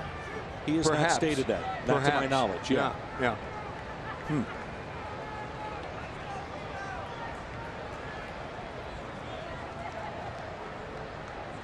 So 2 outs, runner at first, and the 1-0 pitch to Ruiz. 1 ball, 1 strike.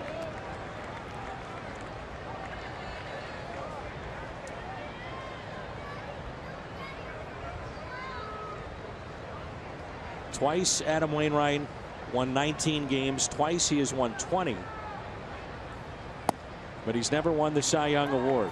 Lost to Tim Lincecum, Clayton Kershaw, Cy Young Awards, those 20-win seasons. He's trying for the 8th time to have a 10-win campaign. Pitch number 100 coming up here.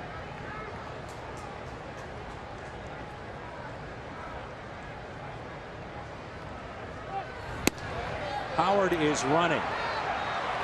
And Howard is out. Good play by Wong. We head to the 7th. Phillies back on top.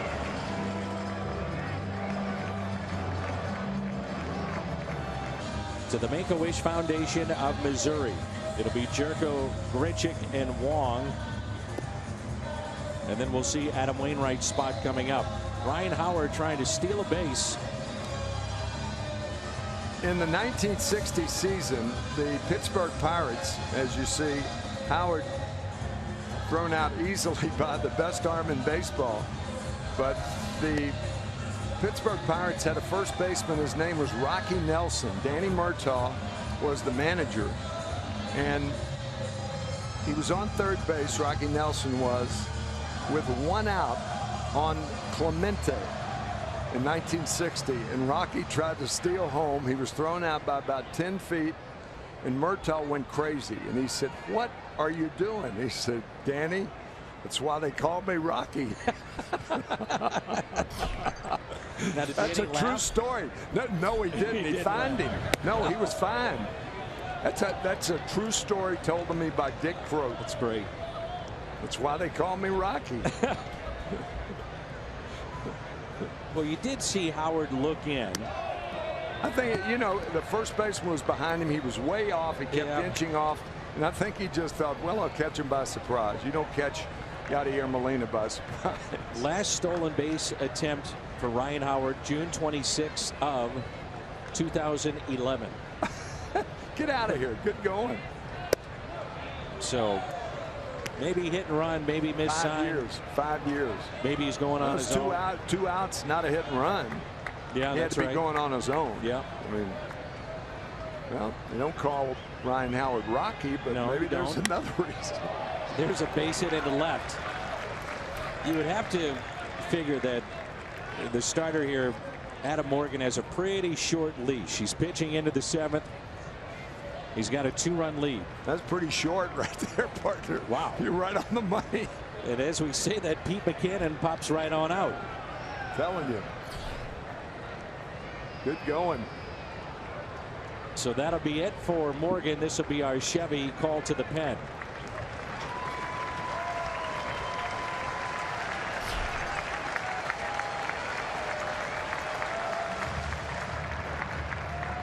You just joined us.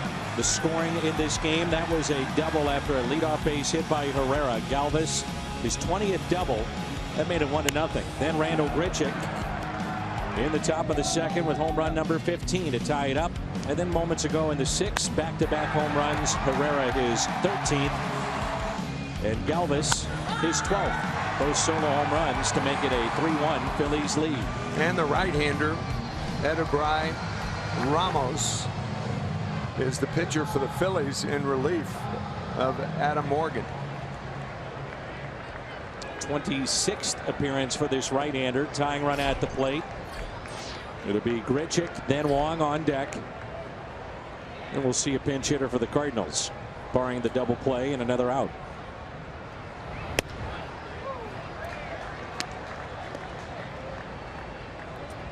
Philadelphia, their relievers have given up 59 home runs in relief. Cincinnati with 40 more. 79. Here's an 0-1 pitch.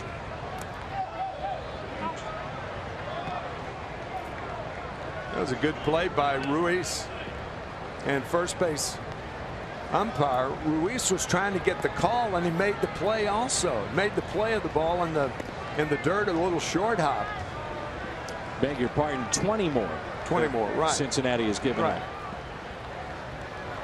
Rain is picked up again. Here go the Ponchos. 1-1 pitch. 3 straight sliders to Randall Grichuk. he should anticipate some more. I would think so. Been the pitch that's gotten him out more times than not this year. Well, he has hit 2 laser beams tonight, I'll tell you. 1 a home run. 2 for 2.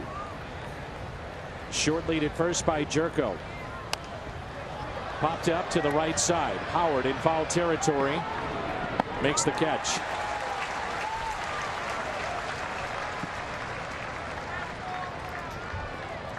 Now after 3 sliders, a fastball on the inside part.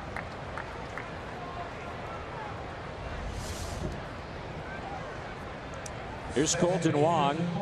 Jeremy Hazelbaker at the on-deck circle. Again, it's worth noting the Cardinals have 3 bats from the left side on their bench tonight. Garcia, Hazelbaker, and Moss. No lefty in the pen for the Phillies. You and I were talking about how unusual that is to be in a major league or have a major league roster without a left-handed reliever. It's almost unheard of. I can't remember. No, I can't the either. Last time. No. Maybe 1 at least. Lefty specialist. Somebody from that left side of the bullpen, but none for Pete Maccannon's club. Here's the 0-1 pitch to Colton Wong. Popped up. Shallow left field. Going out Galvis. He's called off. And there's 2 outs. Well, the Cardinals have the top pinch hitting club in all of baseball. 60 pinch hits. A .357 average collectively from the pinch hitters. 13 home runs, which is 1 shy of tying the all-time record of 14, which was set back in 2001 by the Diamondbacks and the Giants. Usually if you have good pinch hitters, you know what that's a sign of? Poor pitching. Because that means the pinch hitters have had many at bats and have become not as much a pinch hitter as they would have normally. Sure. If you know what I mean. Jeremy with a home run in his last start, which was Wednesday against Houston.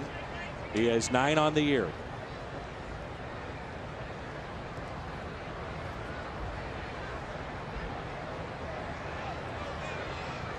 Jeremy loves to guess first pitch off the bench. Ball 1. He's done a nice job off the bench providing that power. Plays all 3 outfield spots. Might be the fastest runner on this team. Yeah, he's a valuable piece for Mike Matheny.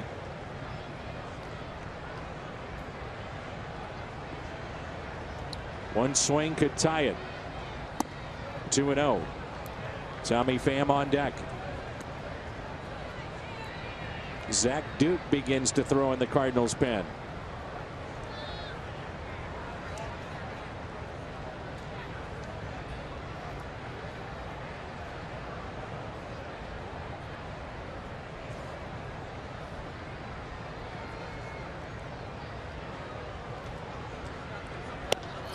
Fastball and a strike.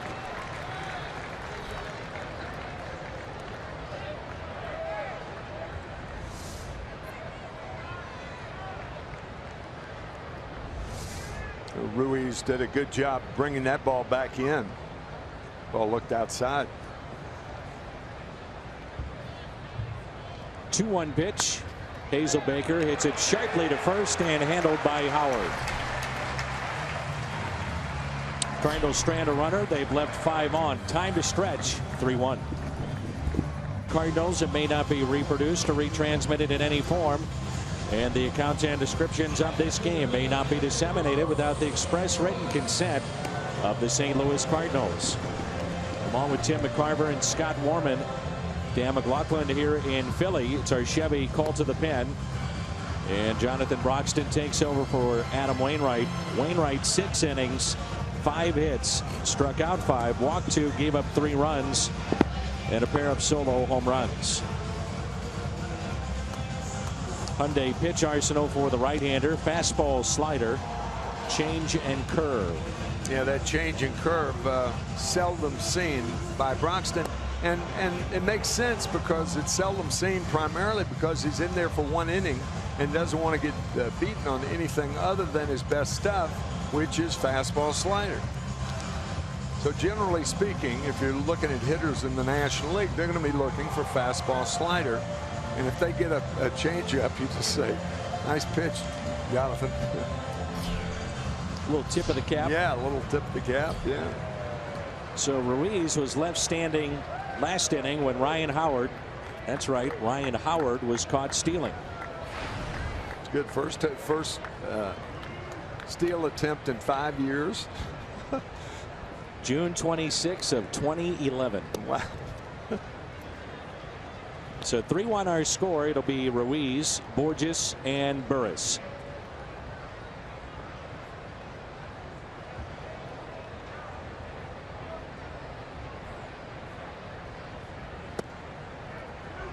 We're seeing where Broxton is now pitching more of the 6th and the 7th. And Matt Bowman pitching more of the 7th and 8th. Seems like every time Jonathan comes in, it's ball 1, ball 2 before he gets going. But 2-1. You've heard of starting pitchers where if you're going to get them, you've got to get them early. Jonathan Broxton is kind of like that as a reliever because his penchant for falling behind the first hitter.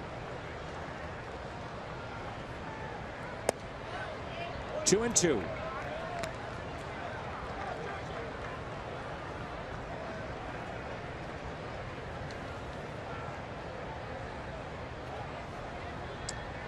Jeremy Hellickson will get the start tomorrow for the Phillies. Luke Weaver for the Cardinals.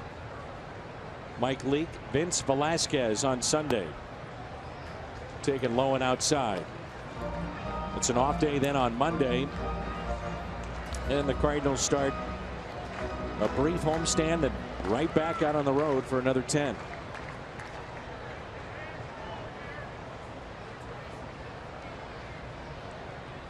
The 3-2 pitch. Base hit into left.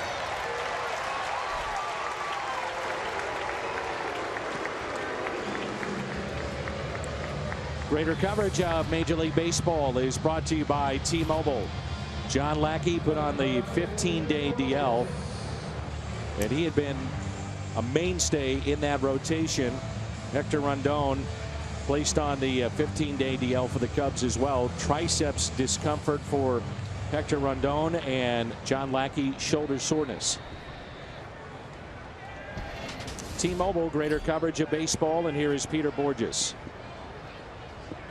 He tripled back in the second, was left stranded, and also grounded out to short.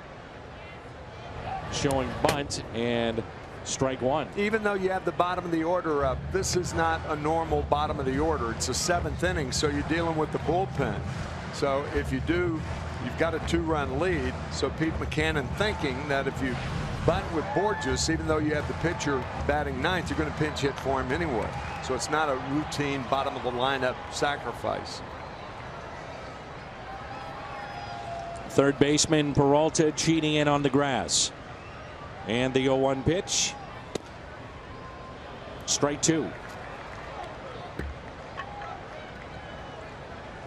With spots like these, the Cardinals called upon Peter Borges time and again.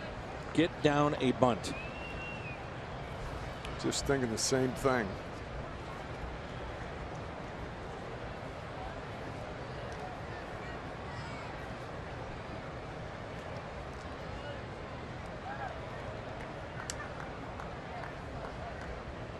Oh, 2. Got him.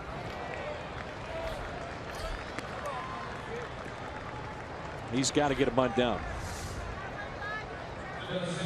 Good slider from Broxton. A lot of times guys try to be too fine with that sacrifice. They try to paint it down the first base line or paint it down the third base line. Often, particularly to a reliever, bunt the ball back to the relief pitcher. How many times has he thrown to first base anyway in the course of a year? Or to second. Or to second.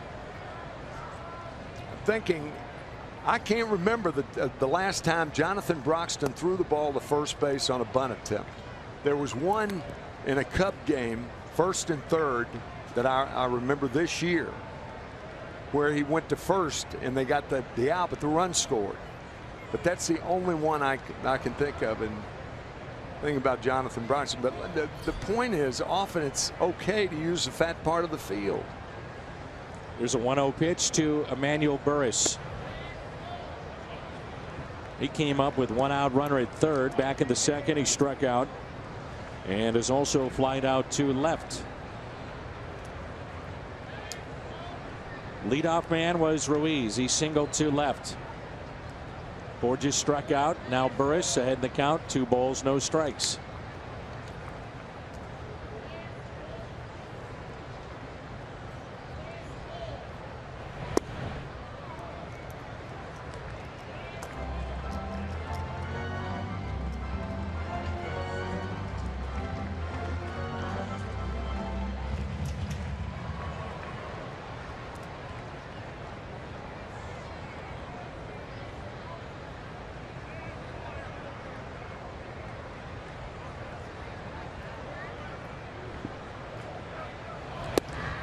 Walked him.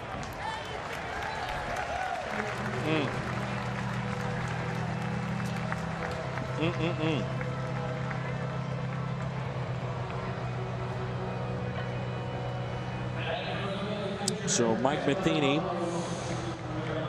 slow walk out to the mound, and that will be it. It looks like for Broxton. He will go with Zach Duke. Broxton came in, base hit, then the strikeout and a walk. The trade deadline from the White Sox, runners at first and second, and the Phillies a chance to add to their 3-1 lead. So Broxton comes in, Ruiz a single, Borges the strikeout, Burris the walk.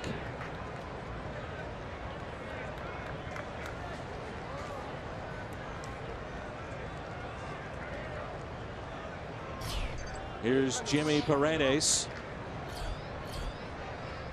and he's hitting .221.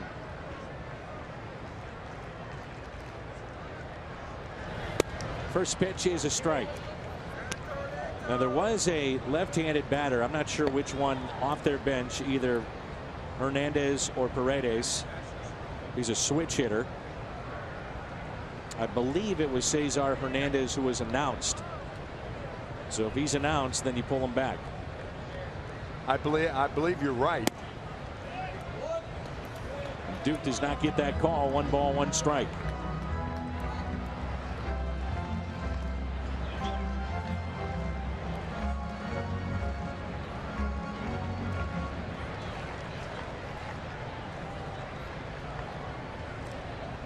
Here's a 1-1 pitch.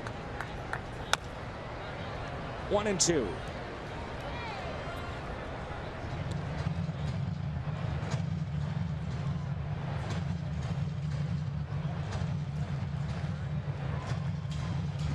The Cardinals looking ahead to the top of the 8th. We'll have the top of the lineup in Pham, Piscotty, and Carpenter. 1 ball and 2 strikes. Outfield is straight away.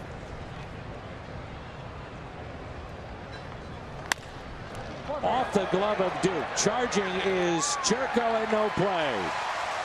Well, it would have been a tailor-made double play if he doesn't get the glove on it. Can't fault him. Reaction off his glove, turns out to be a base hit, and now the bases are loaded. That ball had too much top spin, and Duke, ball hitting the glove, and then Jerko couldn't find the handle.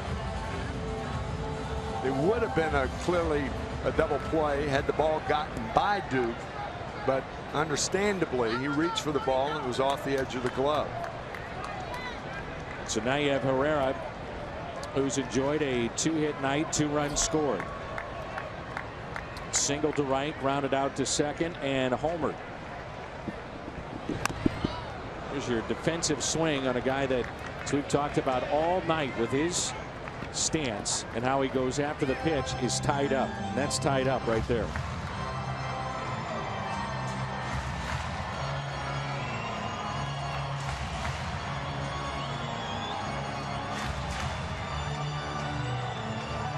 Infielders are pinched.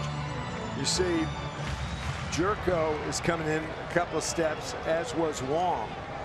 It's almost like the infield is halfway because they don't think they can double up Herrera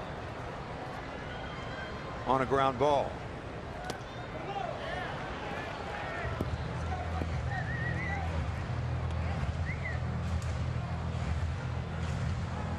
If the ball's hit sharply, they do have the option with one out to go for the double play. The middle infielder. In the 7th at PNC Park, Miami leads Pittsburgh 3-2.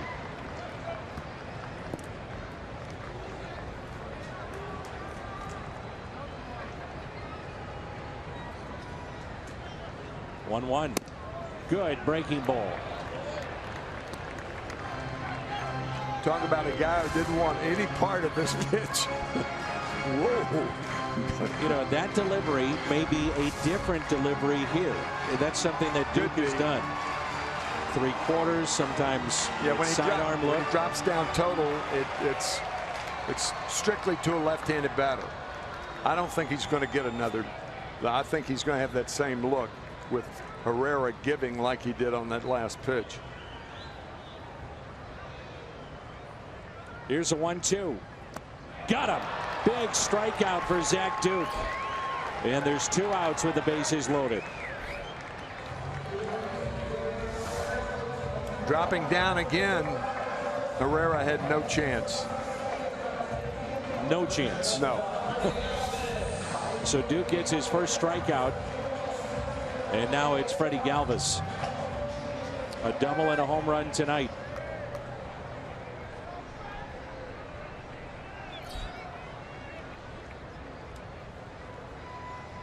Two outs, bases loaded, first pitch to him. Taken for a ball. Freddie Galvis may be the most dangerous .230 hitter in the National League. Yeah. I mean, this guy seems like he's right in the thick of things, and yet you look at his average and he continues to hit .230, .240.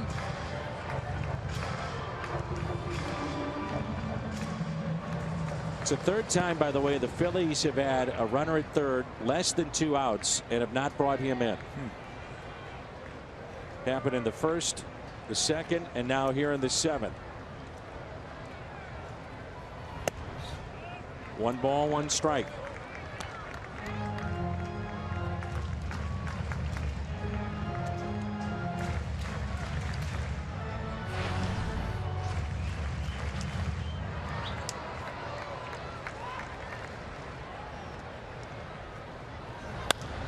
Out of play. 1-2.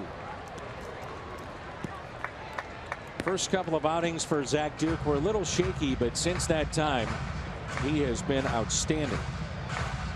It's tough to be traded to a contender.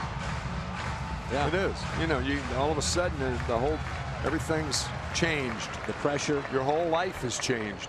Your baseball life. Got him. A strikeout of Galvis. Back-to-back strikeouts with the bases loaded for Zach Duke. If he continues to do that, he'll have a long life with the Cardinals. We got Herrera and Piscotty and Carpenter.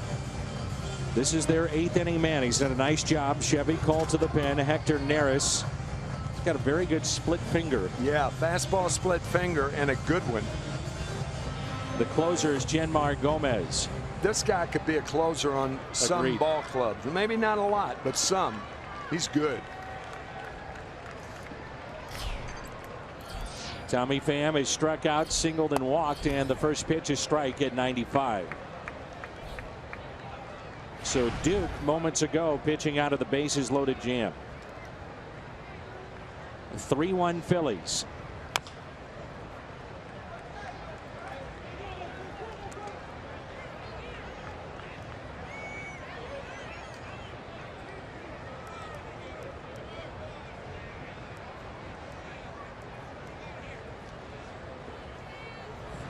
Struck him out. It's a nasty pitch. That was that split right there. And I would say 80% of them that are thrown when outs are made, the swing and the miss in particular, are on balls out of the strike zone. The hitter sees it high enough thinking it's a strike and then swings over it. Rarely do you see hitters swing under that pitch. He's tough. Here's Steven Piscotty. Ground ball to third. Franco with it. 2 down. Piscotty 0 for 3 with a walk tonight, and it brings in Carpenter.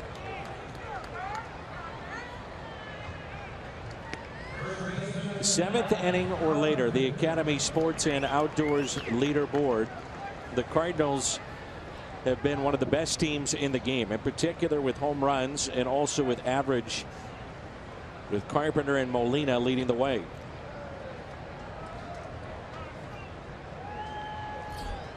Cardinal first baseman tonight, Matt Carpenter, 0 for 3. Out to right. Borges is there. Quick inning. 5 pitches here at the top of the 8th.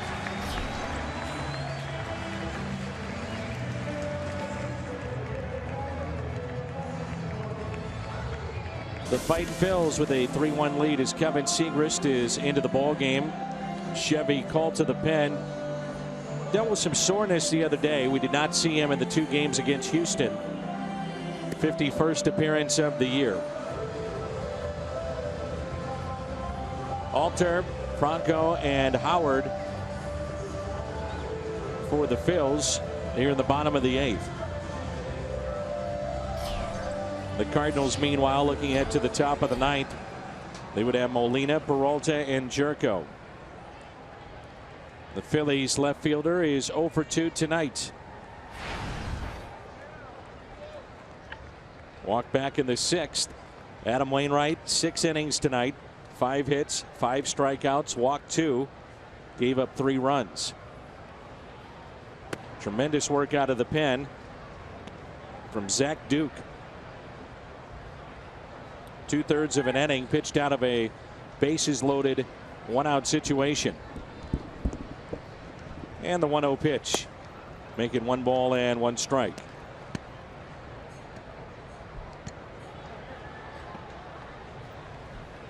Jimar Gomez, 32 saves on the year.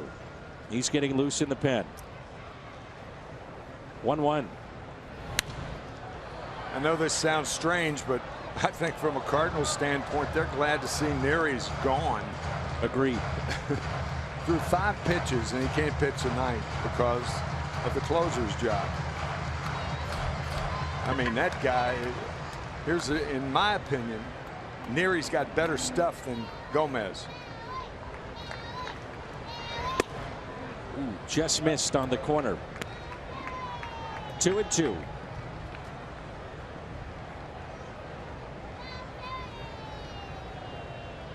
Sixth inning is when the Phillies regain the lead. Couple of home runs, Herrera and Freddie Galvis. Nasty breaking ball. Good pitch by Segrist, his first strikeout of the night. These 2 home runs are Nissan drives of the game. Herrera with number 13, and then right after that, Freddie Galvis, number 12. That's the difference currently in the game.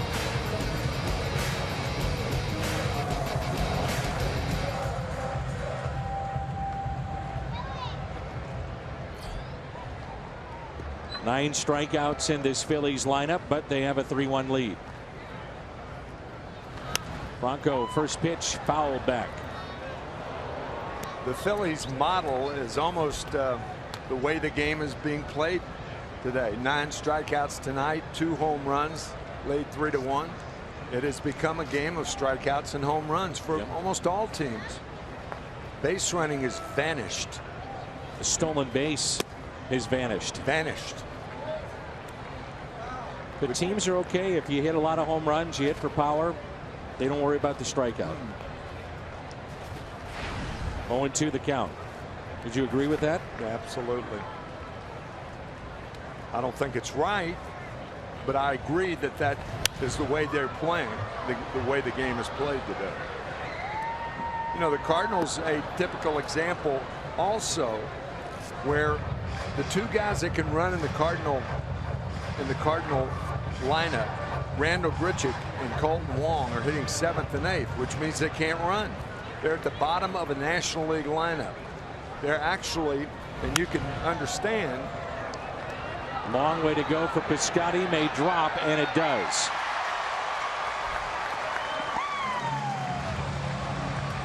You can understand why Mike Matheny can't have Grichuk and Wong up further in the lineup because of their ineffectiveness. Right. So it behooves guys like Grichuk and Wong to hit better so they can move up, and obviously they're trying to do that. But it's tough to make up a lineup sheet if you're Mike Matheny, because all your speed goes to the end, and in the National League that's a very difficult way to win. There's Tommy Joseph, the pinch hitter. But also think about it too, Tim. The Cardinals' leadoff man for the better part of 3 years has been Matt Carpenter. Right. He's not going to steal bases. No. He's there to get on base. On base percentage is high, but he doesn't steal bases. But against right-handed pitching, he could be a better, more productive hitter for the Cardinals if he were hitting third, particularly what he is tonight. But that you can't lead off Colton Wong because he hadn't hit enough. Sure. That in 230, 240 all year. So look at Juan Samuel, third base coach of the Phillies. He can run. He could really steal a base for you and hit. Good player for a long time. Driven out to left center field. Grichuk will cut it off. Throw will go into second base, but he hesitated, and Wong not at the bag, and Joseph is safe. Colton Wong really has no other responsibility but to go to second base. Your cutoff man is Jed Jerko. Jerko went out. Colton Wong was being a backup, being a relay man for nobody was at second base, and that's why Randall Grichuk held his ground. And now Wong, you called that exactly right. If he's on the bag, it may be a different story. Tim, this will not go down as an error, but it's plays like these that have cost the Cardinals time and again this season. Yeah, he has no other responsibility but to be on second base. And if he's on second base, it may be a bang bang and the Cardinals get the call. Otherwise, I don't think they're going to get the call right now. Wong came out immediately and said challenge it. Mike Matheny's saying I've got nothing really to lose here late in the game. That's right. That's right. He's almost got to do it. But if Wong's on the bag, he's out. And if there's no hesitation, he's out. So the question becomes, Colton, why were you not on the bag? Just trying to explain it. I mean, well, it's a great look there. He's running to the bag. He's safe. It's not really that close, I didn't think. But if he's on the bag, it's a different story.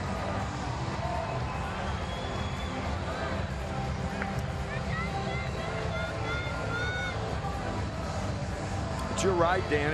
It does not go down as an error, but it was an error. An Joseph error should of either omission.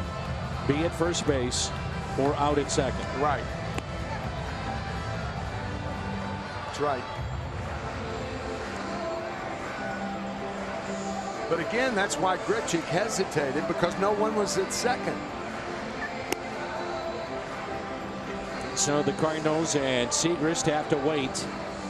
So Kevin just took a few tosses off the mound just to stay loose.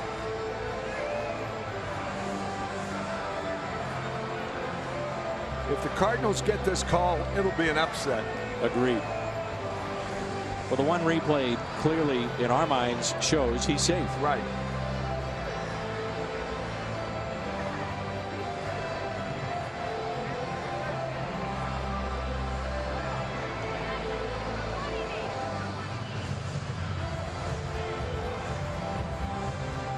I think it surprised Colton Wong. Agreed. That Joseph tried for the extra base. He didn't think he'd do it. But you got to be there just to protect yourself, and he wasn't.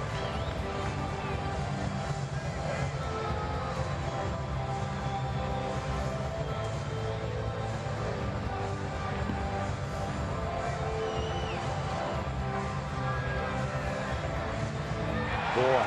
Wow. That's an upset. I tell you, I'm shocked. Great break for the Cardinals. Again, Ritchie was going to throw to second, but Wong wasn't there. So on the run, he makes the tag, and the Cardinals get the call. And boy, I'll tell you, if the Phillies ever had an argument, that was it, I thought. Are they not seeing the same thing we are? Evidently not. Big break for the Cardinals. Oh, man.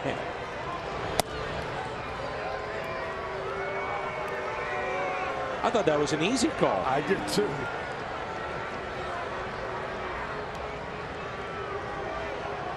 I mean, they have every look that they can possibly want, including the one we just showed you twice. And the thing is, there's no argument by Pete Buchanan because he can't argue the play. Right. He can't argue it. I guess they're saying that the toe area is not on the bag, but look at the heel. It's there. Then he touches. Yeah.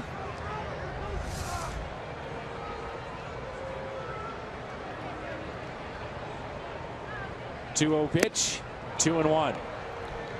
Boy, that call looms large in this game. I had cataract surgery about 6 months ago. I was going to check my cataract. You don't have to. I'm with you.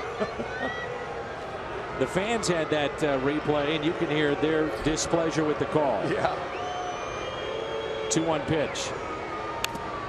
I mean, Pete Buchanan's got to be in there saying, now, wait a minute. Our video guy is saying this clearly is a situation in which he's safe. They have all the replays. It's got to be so frustrating for a major league manager. No doubt. Who knows that the call is the wrong call, and you can't do anything about it. I'm just thinking, are we missing something here? I don't. I thought the same thing. Man. Cardinals hope to turn this into maybe tying it and perhaps going ahead in the ninth. 2-2 pitch. Inside.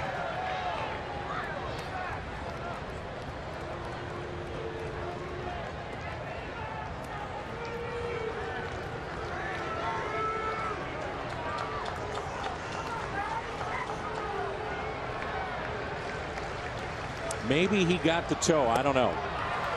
Regardless, it's a strikeout for Segrist and some boos here in Philly. And a big play as far as the Cardinals are concerned. Did he get the toe? Maybe he did. No, he Maybe. Maybe? Maybe? No. Coffee is 0 for 3. Some more boos during that commercial timeout. I'm going to throw a theory at you. Listen, that's a valid point. But it was not, in my view. Watch the lace there of the glove. Yeah, but it's not convincing enough evidence. That's the key. The heel was on the bag when the fat part of the glove touched the foot. 9 out of 10. If they can see a lace, I mean, come on. 9 out of 10 times, if it's that close, the call on the field will stay. Yeah, that's right. That's right. the point. That's exactly right. So, Cardinals will take it, though. No, you better believe it. I mean, second, third, and 1 out. It's not quite as good as a man on third with 2 outs. 0-2 the count. Gomez, the closer of the Phillies, is in.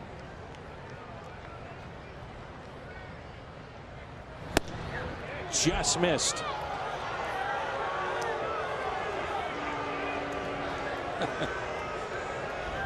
Plaza Tire Service replay. Fox track shows just a tad bit outside. 1-2.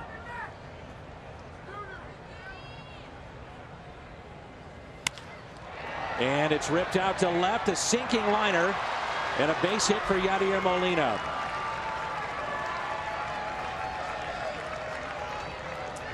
So the tying run now comes to the plate in the form of Johnny Peralta.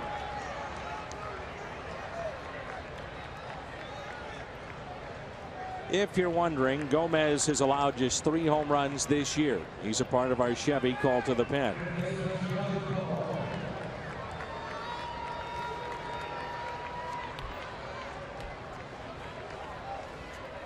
He's had a very good year, 2.75 ERA, record of 3-2. And now Peralta.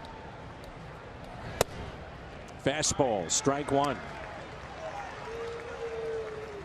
Mike Matheny's got Greg Garcia and Brandon Moss, but you don't know if Moss is well enough, fighting flu symptoms. Also has Rosario, could be a pinch runner right here. He runs obviously faster than Molina. That is a fair ball. Out at second, on to first, and safe.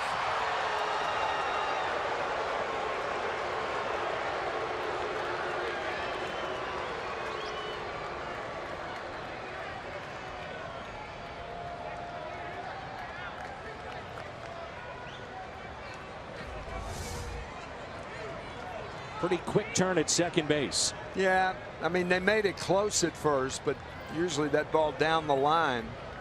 Now the question will be, is he off the bag?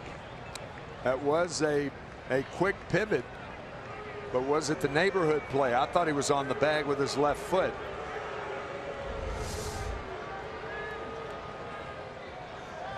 So Mike Matheny can ask the umpires to take a look at this, and they will.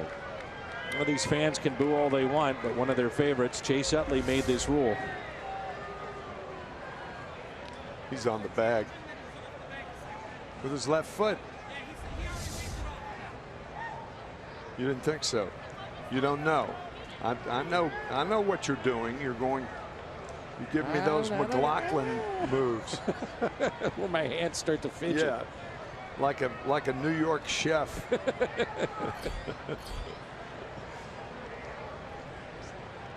Now, if this gets overturned, this place is going to go nuts. Oh, yeah. Yeah. They wanted the strikeout of Molina, #1 on the 0-2 pitch. Yeah, good point. And the crowd booed then. And then Molina singled. They booed again. And if they overturn this, I think Dan's right. This place will be bedlam. It's on the bag.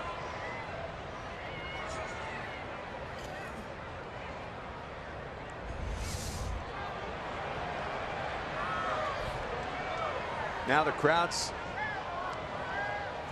had a chance to see it. Yeah, he was out. I mean, #1, you're trying to make sure one in that situation anyway, Dan. So, I mean, that would really be a bad play by Burris if he were in his haste to make the double play, not get the lead out at second base. So now it's Jerko. One out, runner at first base. 11 home runs since July 17th. Cardinals now out of challenges. First pitch to Jerko. Hits it down the left field line. Foul. Everybody on that Cardinal bench was up and hoping. A hanging slider to Jerko, pulled foul. This man has some quick hands.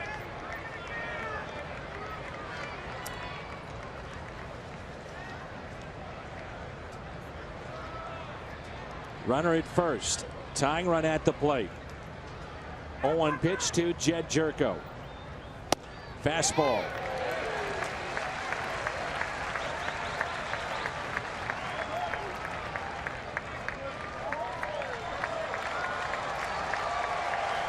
Phillies outfield and their no doubles defense. Odubel Herrera in center in a different area code.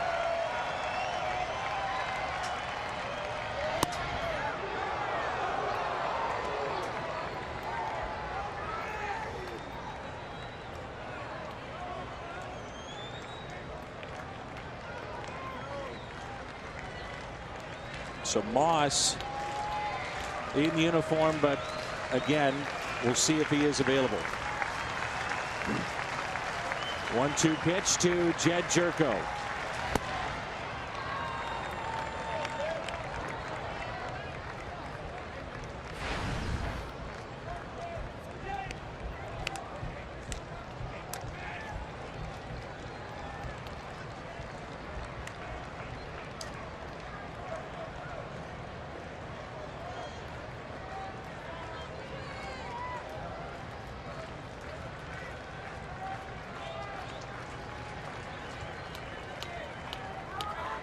A 2-2. Who was right? Jed Jerko jerked one foul down the left field line, and that last one he had a good cut. Thing about Gomez, the only thing he throws is something hard. Fastball, slider, both hard pitches. Jerko, you mentioned his lightning fast hands, can handle anybody's fastball in the major leagues. The 2-2. Stays alive. Out of play.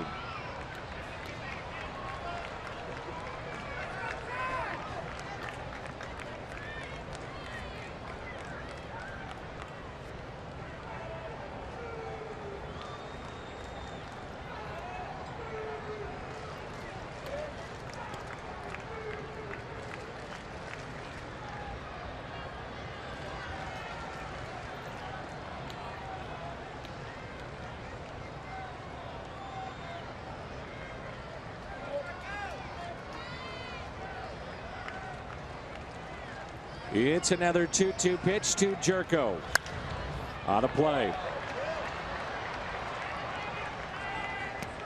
Who would have thought beginning of the season you'd be saying this is one of the guys you want to see up in this spot? Jed Jerko. That's well put. But it is. Yeah.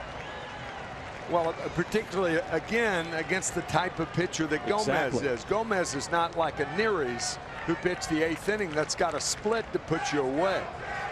If he puts you away, it's got to be with the slider or fastball. Much to the liking of Jerko. 2-2. Jerko, deep left. This game is tied. He has done it again. A 2-run homer, Jed Jerko, number 19.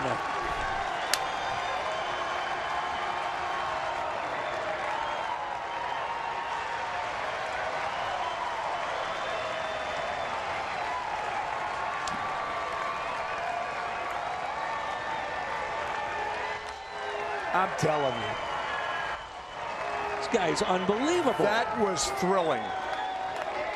That home run was about as thrilling a home run as the Cardinals have had all season long. Babe Jerko strikes again. Man. You could see it too. He was locked in the entire at bat. Now do you think that play at second base in the bottom of the 8th inning means anything? Oh my gosh. Turned around anybody's fastball. And he turns it around again. You could see Ruiz behind the plate.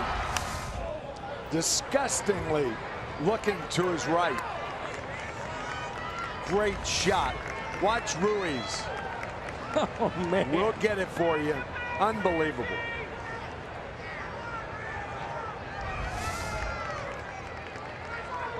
Man. 0-2 the count now on Randal Grichuk. You gotta be kidding me.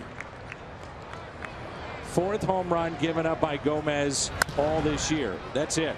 Ground ball to short. Galvis, second out.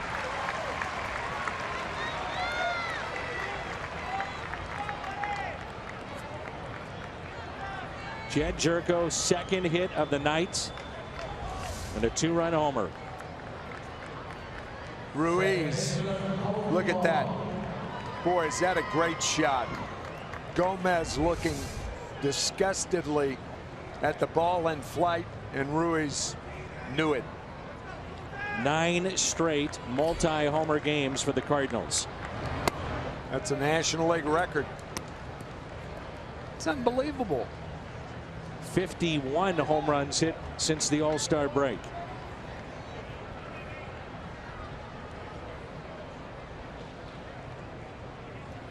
On pitch. Wrong with a high fly ball. Center field. That'll stay in the ballpark. Jed Jerko has tied this game up with 1 out here at the top of the 9th. Jerko at number 19. Gomez knew it. Ruiz knew it. And so did Jed Jerko. We're tied 3-3.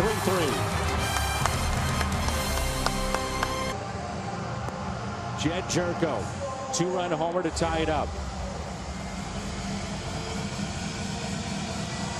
Sung-Wan-Oh, the Cardinals closer, on the road in a tie game coming in. Chevy called to the pen. A 1.88 ERA. And this guy has been some kind of find for John Mozeliak and his staff. Greg Garcia takes over at second base. And with the double switch, that means Garcia will bat ninth, and batting eighth will be O, which also means that if he has an economizing inning right here, 6, 7, 8 pitches, then perhaps he can go more than one. That's the reason you make a double switch right now. 0-1 pitch to Peter Borges. Lines it into center field and a base hit. The winning run is on.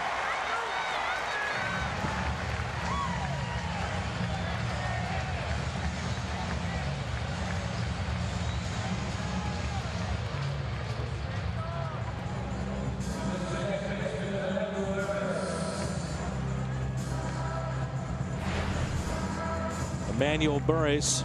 You know, it's interesting here with Pete Mackanin. Do you give him a pitch or two to run, or do you immediately put the bunt on in this spot? I think you got to try to put the bunt on in this spot. You run against Molina? You kidding? No, I don't. Not running. The bunt is down. Will go to first. Garcia covering. And the winning run is in scoring position.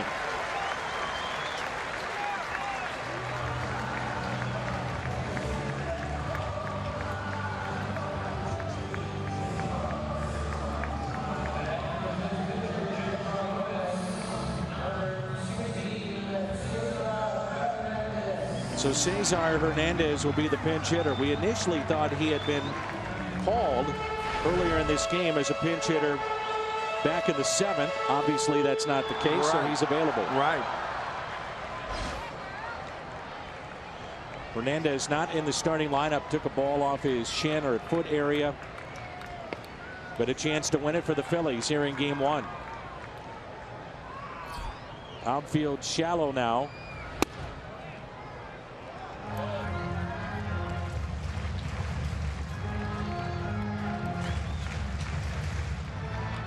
Speed of Borges, though, he may score anyway. Yeah, you play the hitter. You don't play the base runner at second base here. Here's a 1-0 pitch. In other words, you don't play too shallow to have a shot at Borges in the hopes that the hitter doesn't hit the ball, you know, deep in the outfield. You've got to play the hitter, not the base runner at second base.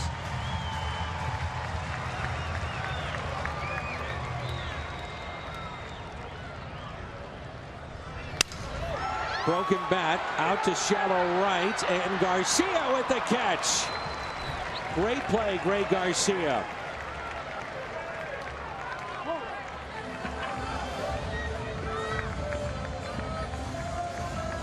Eighth inning as we take it back. Play was reviewed, and the call was out. Gets him with the glove on the top of the toe with the lace. And a big play in this game. Huge. Then Segrist would get the strikeout.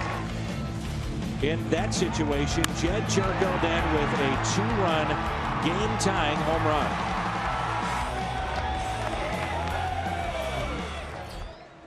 This is a dicey move right here, in my opinion. I mean, the reason is you've got Herrera, that you can get him out on bad pitches. But to walk him and to get to Freddie Galvis, it's a tough call for Mike Matheny. But getting back to that play going into second base, we didn't see where Joseph was. But how in the world, with Grichuk going through the shenanigans in center field, not making the throw initially, Wong not being on the bag, where was Joseph? I mean, you could have been on third. We talked about base running earlier in the game and about how it is vanishing. Another example of it. 3 career walk-off hits Last one was back in April, a double against the Nationals. Freddie Galvis with a double and a home run hit here tonight. Boy, what a game this has turned out to be. Huh? You bet. Galvis lines it to first, and we have extra innings here in game one of this weekend series. And we probably are going to see if it gets to the next inning because of an economical inning. Frank Herman. Excuse me, Dan. Frank Herman on the mound for the Phillies. Their fourth pitcher of the night. And the Cardinals are by the setup man for the Phillies, Neary's, and Gomez, their closer. You know, Tim, to put it in perspective, not to be overly dramatic, but where would this team be with all the injuries that we talked about? 11 Cardinals go on the DL since July 1st, and key players. Where would they be without this second half from Jed Jerko? I mean, where would they be? That is a valid question. It's been a remarkable second half that he's had. 12 home runs once again, and it seems like that's 12 home runs since July 17th. Seems like all of them have been big. Yeah, really does. No throwaway home runs. Like, just to add on. Dramatic.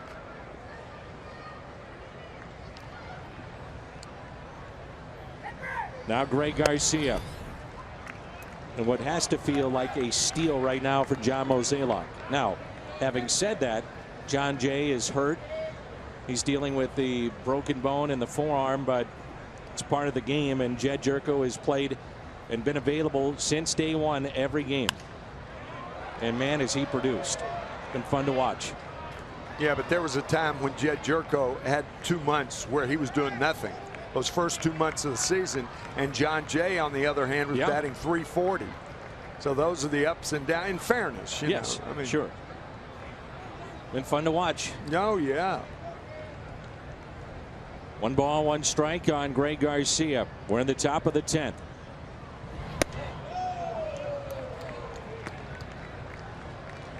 Jerko now with 19 home runs, 2 more hits tonight, and he's driven in 42.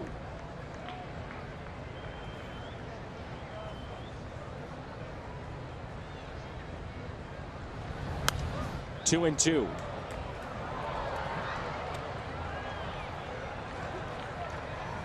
And remember, the Cardinals still have Brandon Moss on their bench.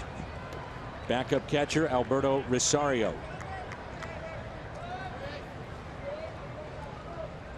Didn't talk about it all that much at the time. Very good play by Greg Garcia, and that soft liner into shallow right. It was. Runner from second, by the way, would not have scored on that, but he would have gotten to third. Sure. You play your defense differently then, who knows? Right.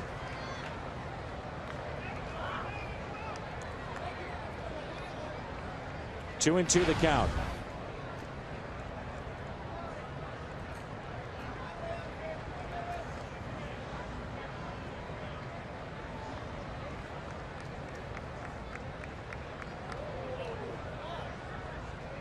Tommy Pham on deck, and then Piscotty.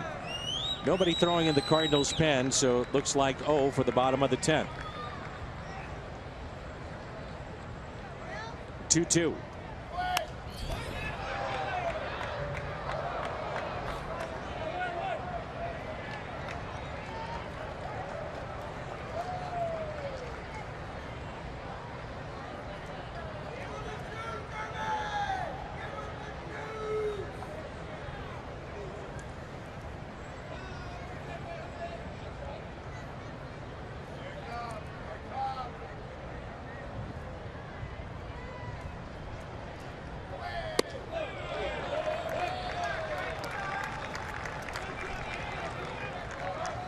Three and 2 the count. Sometimes relievers who depend on that fastball so much they're not loose enough when they come in the game. Those fastballs stay high. For the most part, Herman has been up in the strike zone. Just thinking of the trade of Brandon Moss, who's had a tremendous season. You bring in Jed Jerko, those two combined 41 home runs this year. They're the best of friends, no wonder. Yeah. They hang with each other more than any other Cardinals.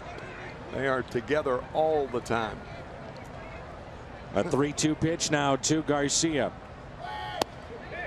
And a leadoff walk, just missed. Great at bat by Garcia, and he has been prone to do that throughout the season for the Cardinals. Find a way to get on base, and he does it again.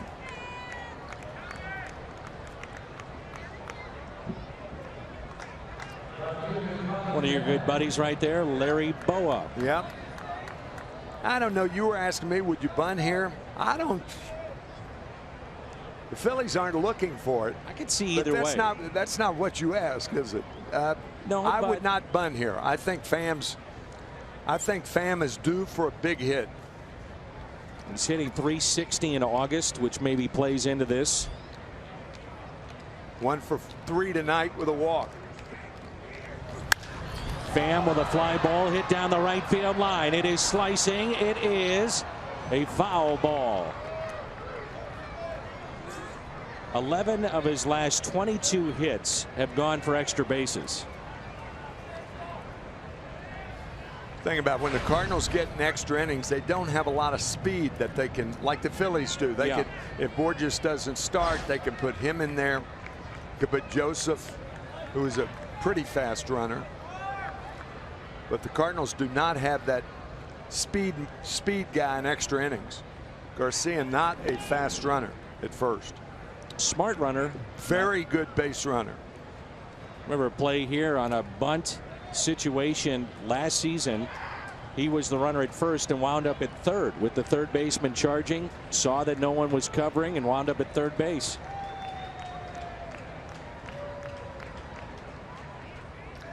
Here's an 0-1. 0-2 on Tommy Pham.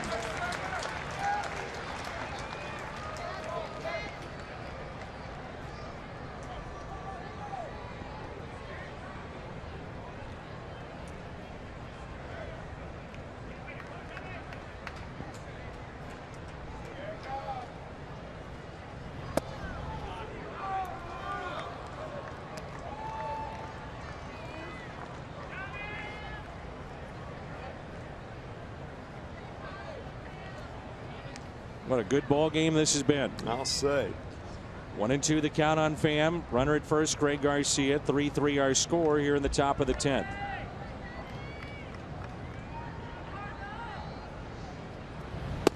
Inside.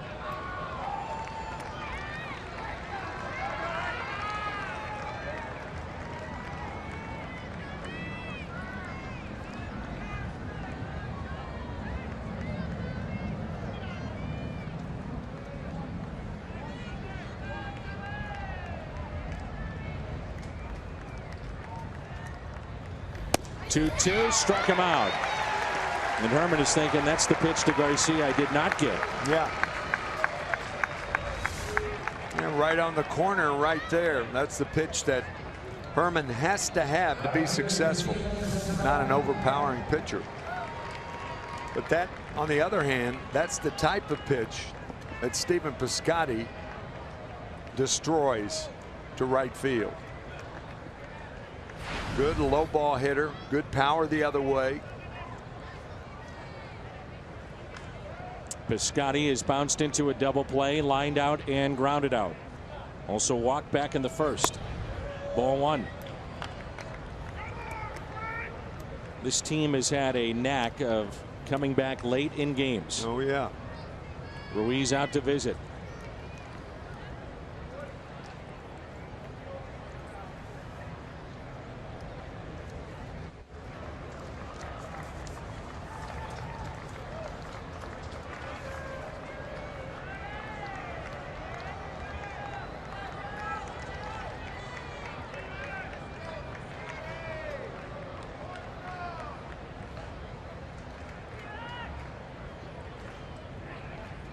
You know, Tim, you were wondering about the game-changing home runs of Jed Jerko. 11 of his 19 have been game-tying or go-ahead home runs hit off his bat. Man, that's a little over 60% of them, or close to it. Another check on Garcia.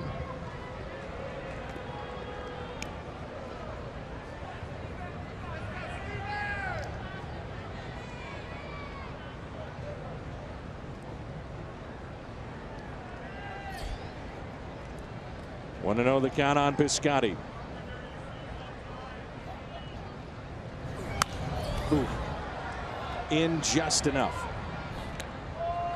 1 ball, 1 strike.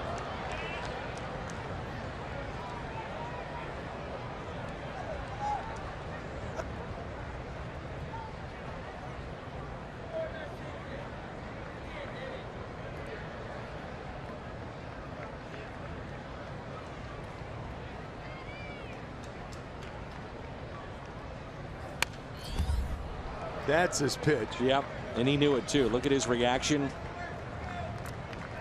He'd love to have that one back. Yeah. This pitch down in the strike zone, right in the heart of the plate.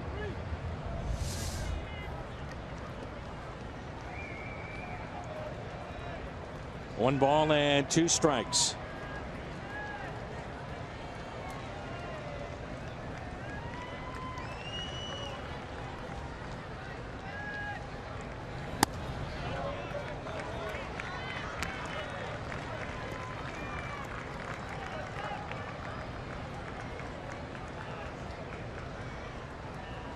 A lot of young hitters at previous pitch. You'll see them chase that pitch, get over anxious in these kinds of spots. Not Piscotty. Nope. Very disciplined, generally speaking. Is he hit by the pitch? He is. Ruiz trying to figure it out as well, and I'm sure Pete McCannon will get an explanation here.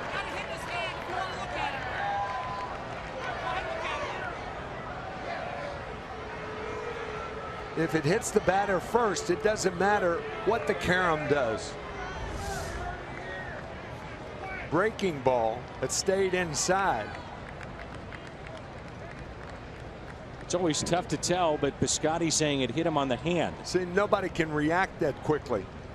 If a hitter says it hit him, it hit him. Phillies are saying it might have hit the bat, but Piscotty reacts immediately saying it hit his hand because his hand's hurt him. So that, to me, is the best gauge for a home plate umpire. And if you're Pete McCannon, you have to ask the umpires to look at this. Puts the potential winning run in scoring position with Carpenter coming. Sure. And no left-hander in the bullpen. Yeah. And the one guy that you'd think could neutralize a lefty is nearest because of his split finger.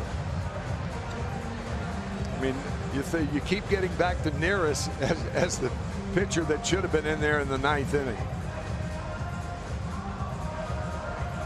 But to me, I mean, nobody can react that quickly.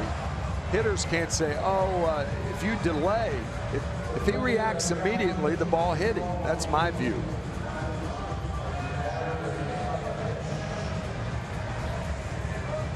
I think the Phillies are saying that it might have hit the bat first or didn't hit him. It's a quick review, and they say that he was hit by the pitch. So it's runners at first and second. To me, Dan, you know, I was involved in a lot of those situations. It's the reaction of the hitter that is better than the camera in that situation. I agree. It's very tough to pick that up with the camera. Yeah, right. So you look at the reaction. The reaction of the hitter is the most important thing. Well, Carpenter is 0 for 4 tonight.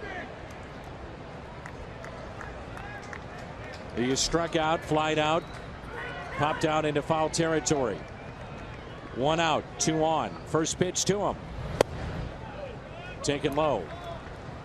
Yeah, Piscotty, who hits .379 with runners in scoring position. Matt Carpenter, .320. Inning started with a walk, then a strikeout, hit by pitch. And now Carpenter. 1 ball, no strikes.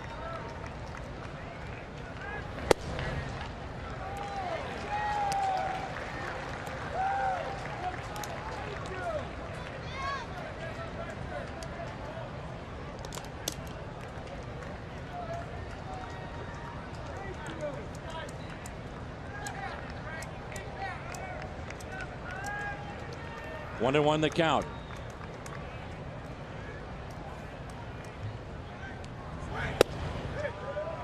1-2, a late call on Carpenter. Now, Matt thought that 1-0 pitch was outside. He thought that pitch was high. Matt had a poor pitch call his last at bat, so things have not been going Matt's way tonight with the bat. We know, though, he's one of the best two-strike hitters in the game last absolutely 2 or 3 years. Outfield is straight away. Carpenter is swing and a miss.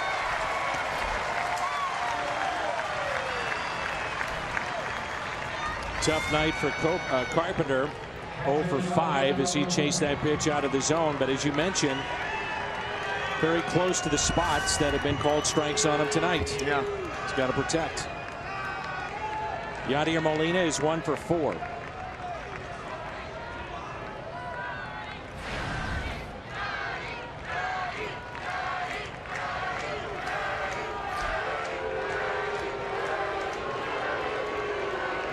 First pitch to Molina. Strike 1. When you're not a fast runner, you have to cheat somewhere. And if you're Greg Garcia at second base, you know that the second baseman and the shortstop are really not going to play. You know, there's going to be no pickoff, not with 2 outs and Molina hitting. They're going to play in their position. So you can take that extra jump and use that experience when you're at second base. Take that extra step or 2 to make it home, because Garcia, once again, is not a fast runner.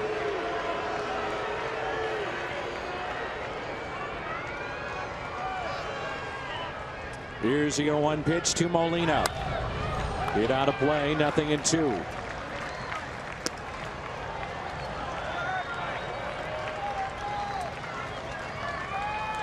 He's so good, especially with 2 strikes going to right.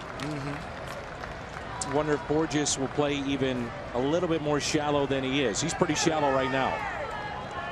It's still a valid point. Make him hit the ball over your head.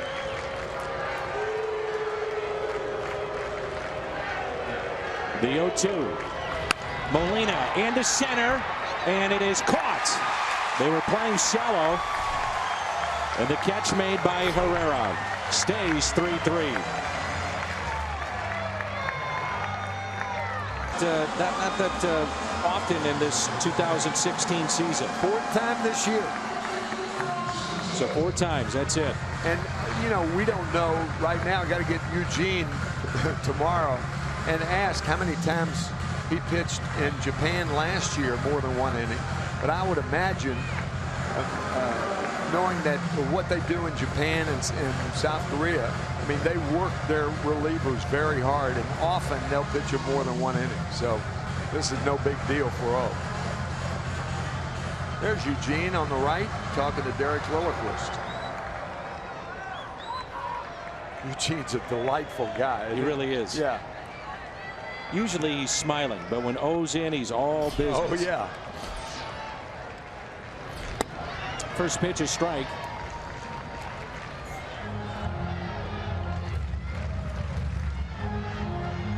Altair leads it off, and the 0-1. 0-2.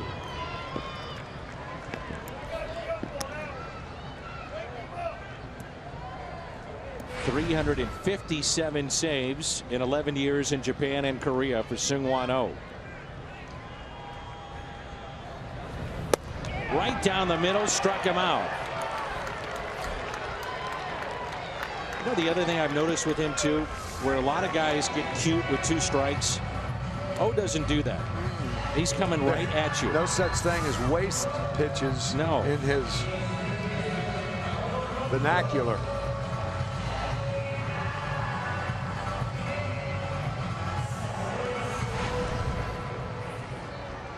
See Franco and then Joseph.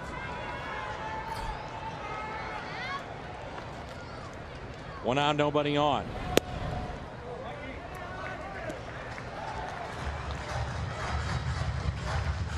And Franco tremendously strong.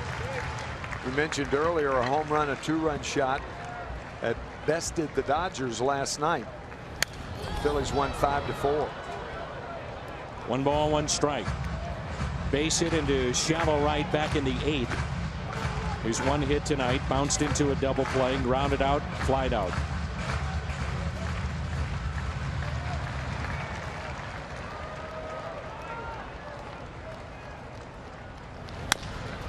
Slowly hit left side. Glove by Peralta, and he makes the play.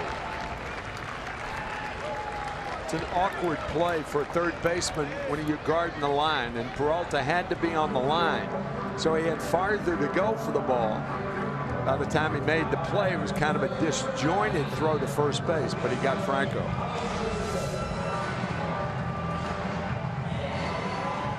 It's a big out. So 2 outs. Nobody on. If we get to the 11th, the Cardinals will have Peralta, Jerko, and Grichuk coming up. Here's Tommy Joseph.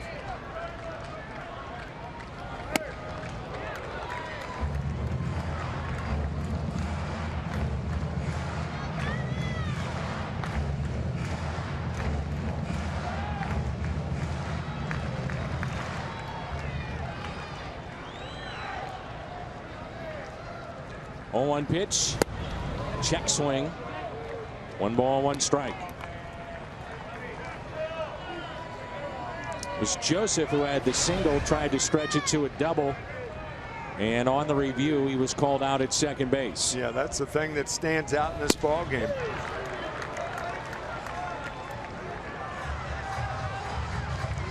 One and 2. Game changer came from a camera. It's the line of the night. Here's a 1-2. Trying to get him to chase. Oh, he's stayed away in this at bat. More and more, though, recently he's going in, whether it's a righty or a lefty. Beginning of the year, everything was away. I still think you stay away from Joseph. Make him hit it to right. Struck him out. Seung-Hwan Oh with 2 strikeouts sends us to inning number 11.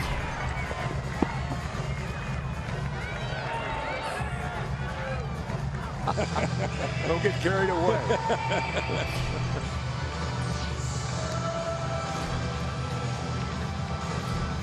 Alex Reyes, who's been nothing short of sensational. And it's interesting to see him up in this spot. Obviously high leverage, but also with Luke Weaver going tomorrow. Yeah. You know, he's the kind of guy that can give you multiple innings if Weaver doesn't go deep. Because Luke only went 5 innings against the Cubs. Actually 4 innings against the Cubs. And Reyes came in that game. Peralta on the first pitch, drives it out to left. Thinking 2 out of the batter's box, on his way to second, and safe. Leadoff double, Johnny Peralta.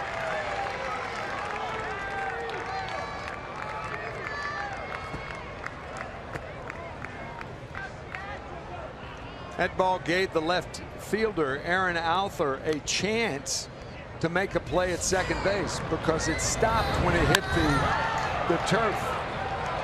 Johnny going hard from the batter's box, realizing the importance of a double. He is just safe. That ball hit, it didn't go to the wall. It just stayed there, and that gave Alther a chance, and here's the man who can turn anybody's fastball around. Pretty good rip at strike 1. Oh my gosh, you just missed that pitch. We are in the 11th because of Jed Jerko, his 2-run homer in the 9th. Find your wild side, Jeff. Jeff. Beef jerky, Jack Links. Jerko. Fastball taken low. You're right. No more promos for you. Oh, it's fun. It's great. 1 ball, 1 strike. What a great game. He tied it in the 9th. He could put the Cardinals on top here in the 11th. 1-1 pitch. Fastball. And it's 1-2. Boy, that was in a perfect spot. Just shearing that outside corner from Herman.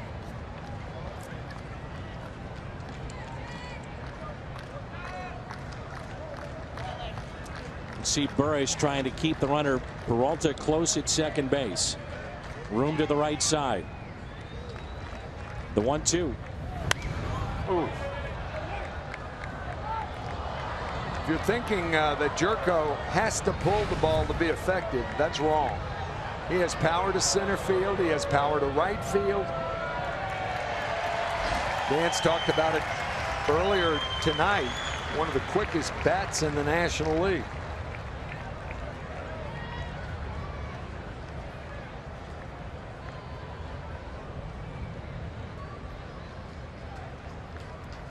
On 1-2. It's almost as if Jerko's trying to take that ball to right too. Ninth inning and a no-doubter. Just dropped the bat as the heads dropped. And Tom Meade having the perfect shots of pitcher and catcher. And what happens when that home run pitch is thrown? Huge home run, a 2-run shot in the ninth to tie it by Jerko.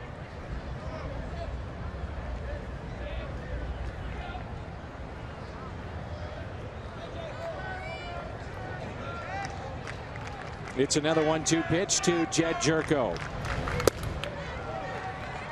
See sometimes Herman with this breaking ball, not that he's just not finishing it off, but just spinning. That's what hit Stephen Piscotty. Yeah. 2-2 the count. A lot of pitching coaches will tell it is to find your left foot if you're a right-hander. Bring the curtain all the way down. Try to remember things like that. It makes you bend your legs and your back. Fly ball lifted into center. Herrera makes the catch and a big first out for the Phillies.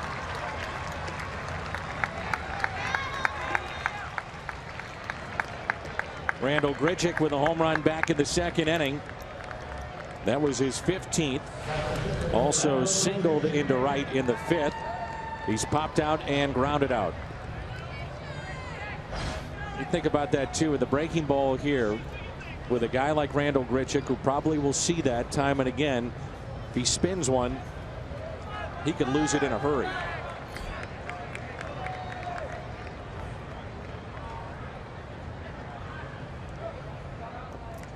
Go ahead run is Peralta at second base.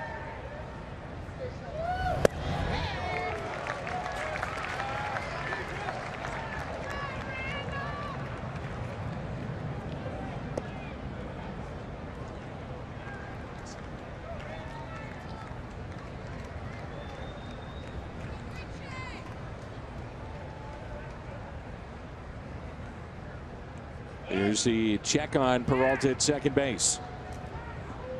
There's a situation where Randall Grichuk's a fastball hitter, but the pitcher is more of a fastball pitcher.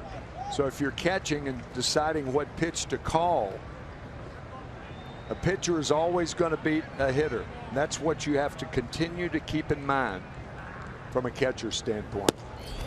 Fastball again.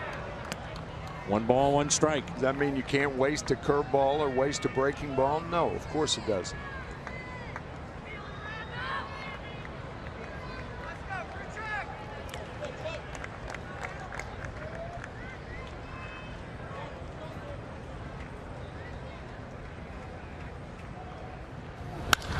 Grichuk, left center. This ball is off the wall. Cardinals have the lead. Randall Grichuk delivers, and it's 4-3 here in the top of the 11th.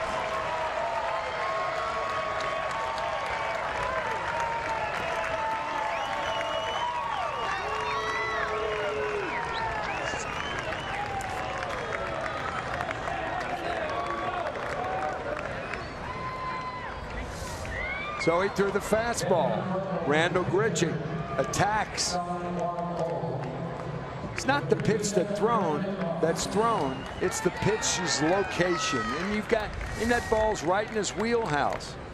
Put it on the corner, and you get a situation that's different than what happened. And the Cardinals are glad he didn't. It's over. Rule 5 pickup. He's in left field. Tyler Goodell. What a turn of events in this game for the Cardinals. Jerko the home run. And now Randall Grichuk has put the Cardinals on top. Brandon Moss will bat, face this right-hander. He has crushed right-handed pitching this year. And I got to tell you folks, back in St. Louis and watching in the 7th state area, Dan and I are arguing up here when we take a break about, Dan says that there's no way you'd throw Randal Grichuk a fastball. I said it's not the fastball, it's the location. And you were right. As far as you were right. I mean, what happened when he threw him the fastball? But it's not the fastball, it's where the fastball is. I want to go and back that's why catchers are second guessed all the time, like in the booth and on the field by broadcasters. I want to go back to that part where I was right. I want to make sure we got that on tape. I gave you a cookie there for about 2 seconds. No, well, we're both right. You know, who knows? Well, I mean, the Cardinals are delighted the way this thing happened. But if you're Carlos Ruiz and you're subject to second guessing by everybody else on the other side, people are saying, how can you call that pitch? And he just got Jed Jerko on a guy who had homered his last time up on a fastball on a fly ball to center field. So nothing is exact from a pitch selection standpoint. Runner at second now, Brandon Moss. Again, the part I was right. I like that part. Well, inside. Guys in the truck say that they were not recording that portion of our telecast. Shocking. 1 ball, 1 strike. Grichuk, your runner at second base. You know, but seriously, Dan, I mean, who knows what the right pitch to throw is? It has not been thrown yet. We saw Jed Jerko foul the ball off, foul off sliders, hard fastballs. And we saw that curveball that hit Stephen Piscotty. And there's no way, if I'm Carlos Ruiz, the catcher. Moss with a fly ball into center. Grichuk at the bag at second. He'll tag up on his way to third. There is no way I would get beat on a curveball. And if I got beat on the fastball, that's his bet. Otherwise, take the pitcher out of the game. Now, if you want to take the pitcher out of the game, that's a different situation. So 2 outs, runner at third. Now Garcia. But if I'm Carlos Ruiz and I'm second guessing the dugout by Larry Bower or somebody like that, I'm saying, you know, if you want me to call for his worst pitch, I'll call for the curveball. It's already been shown that it's a worst pitch.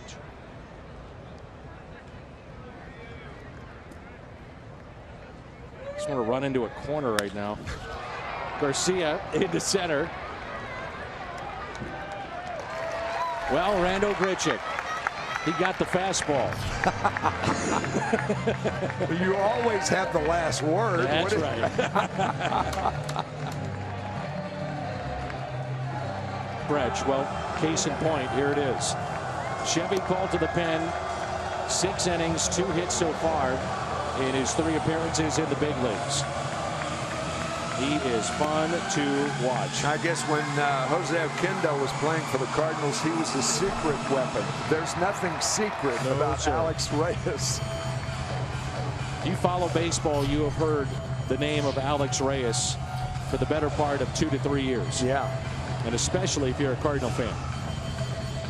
Number 1 overall prospect for the Cardinals. Number 2 overall in baseball. So you get the rookie against the veteran to start. The bottom of the 11th, Carlos Ruiz. Cardinals leading 4-3. First pitch, a strike at 99. It's free and easy too, Tim. Ball just explodes out of his hand. Well, he's a big man. Forget how big he is. What, 6'3", 6'3 and a half, weighs about 235. Big man. Last pitch at 100 miles an hour. 0-2 pitch. Hit out of play. It's easy to be excited about Reyes at this point in time. But when he starts moving the ball, that'll happen in time. Start moving the ball inside corner, outside corner. That's when you become a pitcher. Right now he's a thrower. And that's understandable.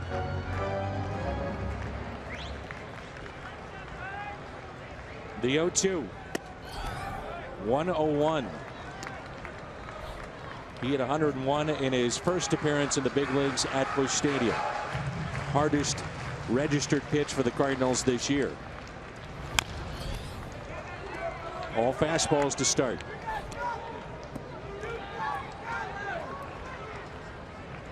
See his demeanor too. I mean, he's very calm, doesn't get rattled, very confident. Got him. Well, that's changeup. That's what he makes you do. After 4 fastballs, you're seeing something weird come, and that was a changeup.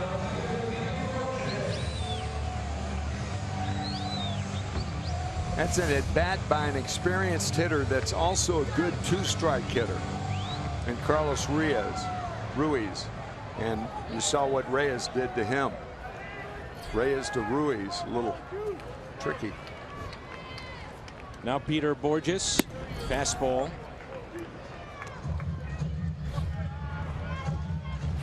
Borges with a triple back in the second, was left stranded, singled in the 9th, left stranded. 2-0.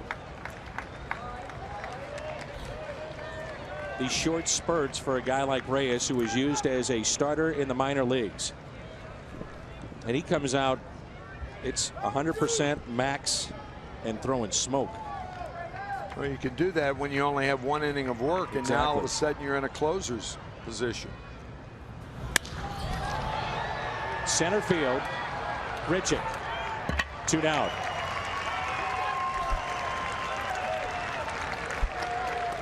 Randall Grichuk is our Budweiser player of the game. A home run back in the 2nd inning that tied the game at 1. He singled in the 5th and a double to drive in Johnny Peralta and put the Cardinals on top. Well, to think of the struggles that Randall Grichuk had, sent to Memphis twice. He is what, 10 for 25 now on his most recent return.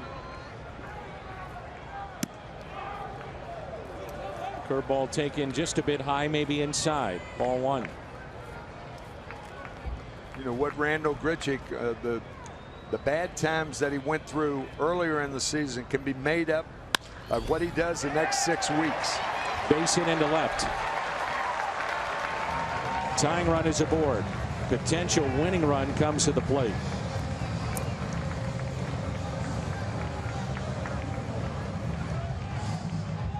Tom B in our truck said that Reyes threw it harder than Burris hit it, and that is an excellent point and true. What came in at 100 miles an hour went out at about 70. Tyler Goodell hitting 195. Went out on the service road.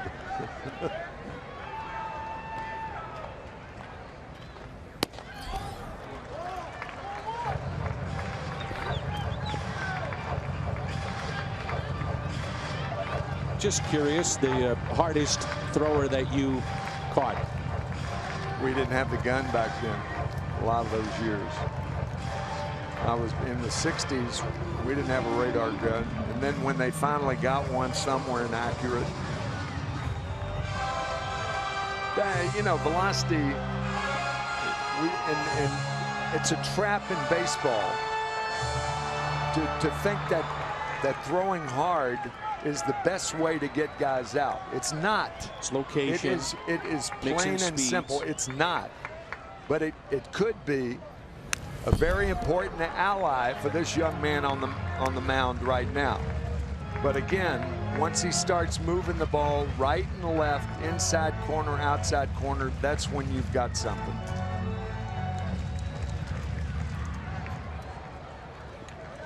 One ball, one strike. Burris, your runner at first base.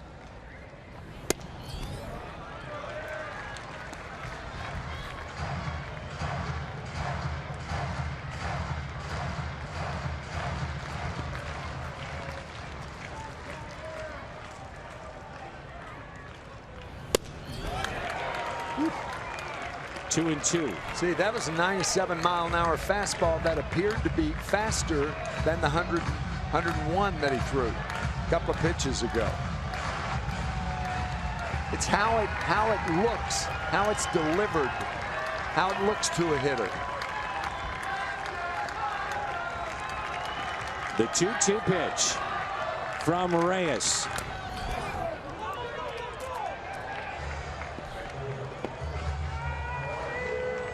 By the way, just for your information, the pitch to Emmanuel Burris came in at 99. It went out 77. Oh, it did? Yeah. Well, mine was a guess, strictly a guess. You were pretty close.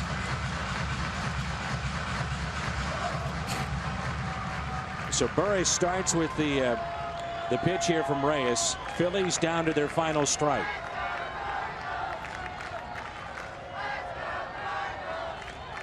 The 3-2 by Alex Reyes on the outside corner and doesn't get the call.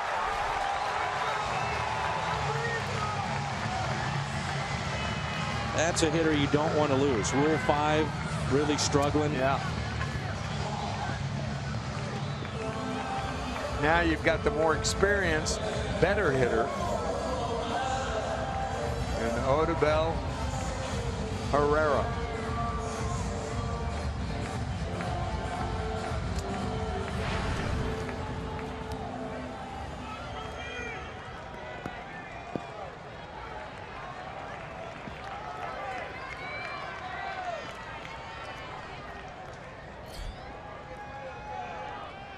The tying run in scoring position.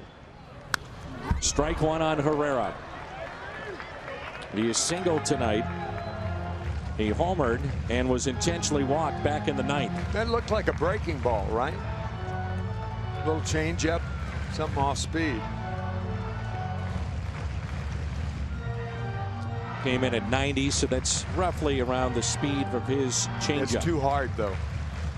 Generally speaking, that's too hard. Again, Yachty knows this. You're in a situation where you don't want to get beat with his inferior stuff. 2 strikes. This will be pitch number 20 of the inning.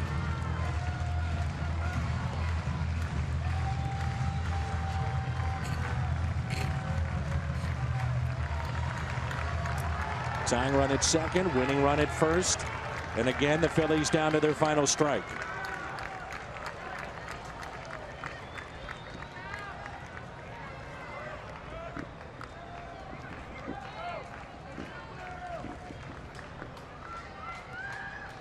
The 0-2 fouled back.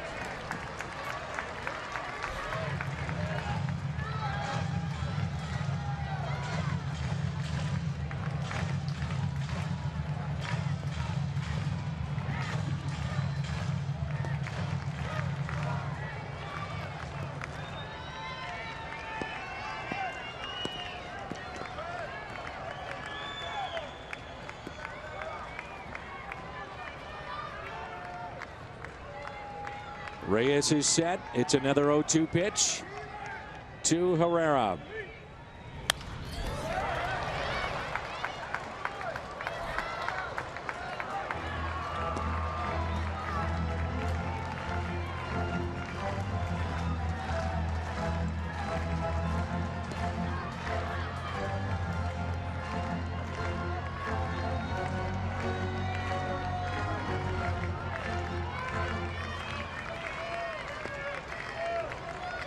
Got the first 2, then a base hit and a walk, and now 0-2.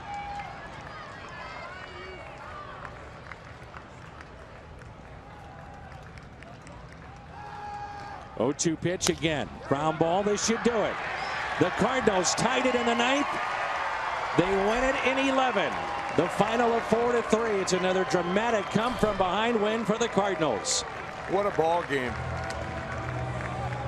And the Cardinals with every reason to smile. Go ahead and smile, Randall. It's okay.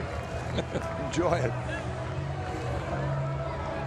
Outstanding win for this club. Oh, boy, I'll say. Of course, they all are at this time of year when you're fighting what the Cardinals are fighting for. 4-3 the final. Post game is next.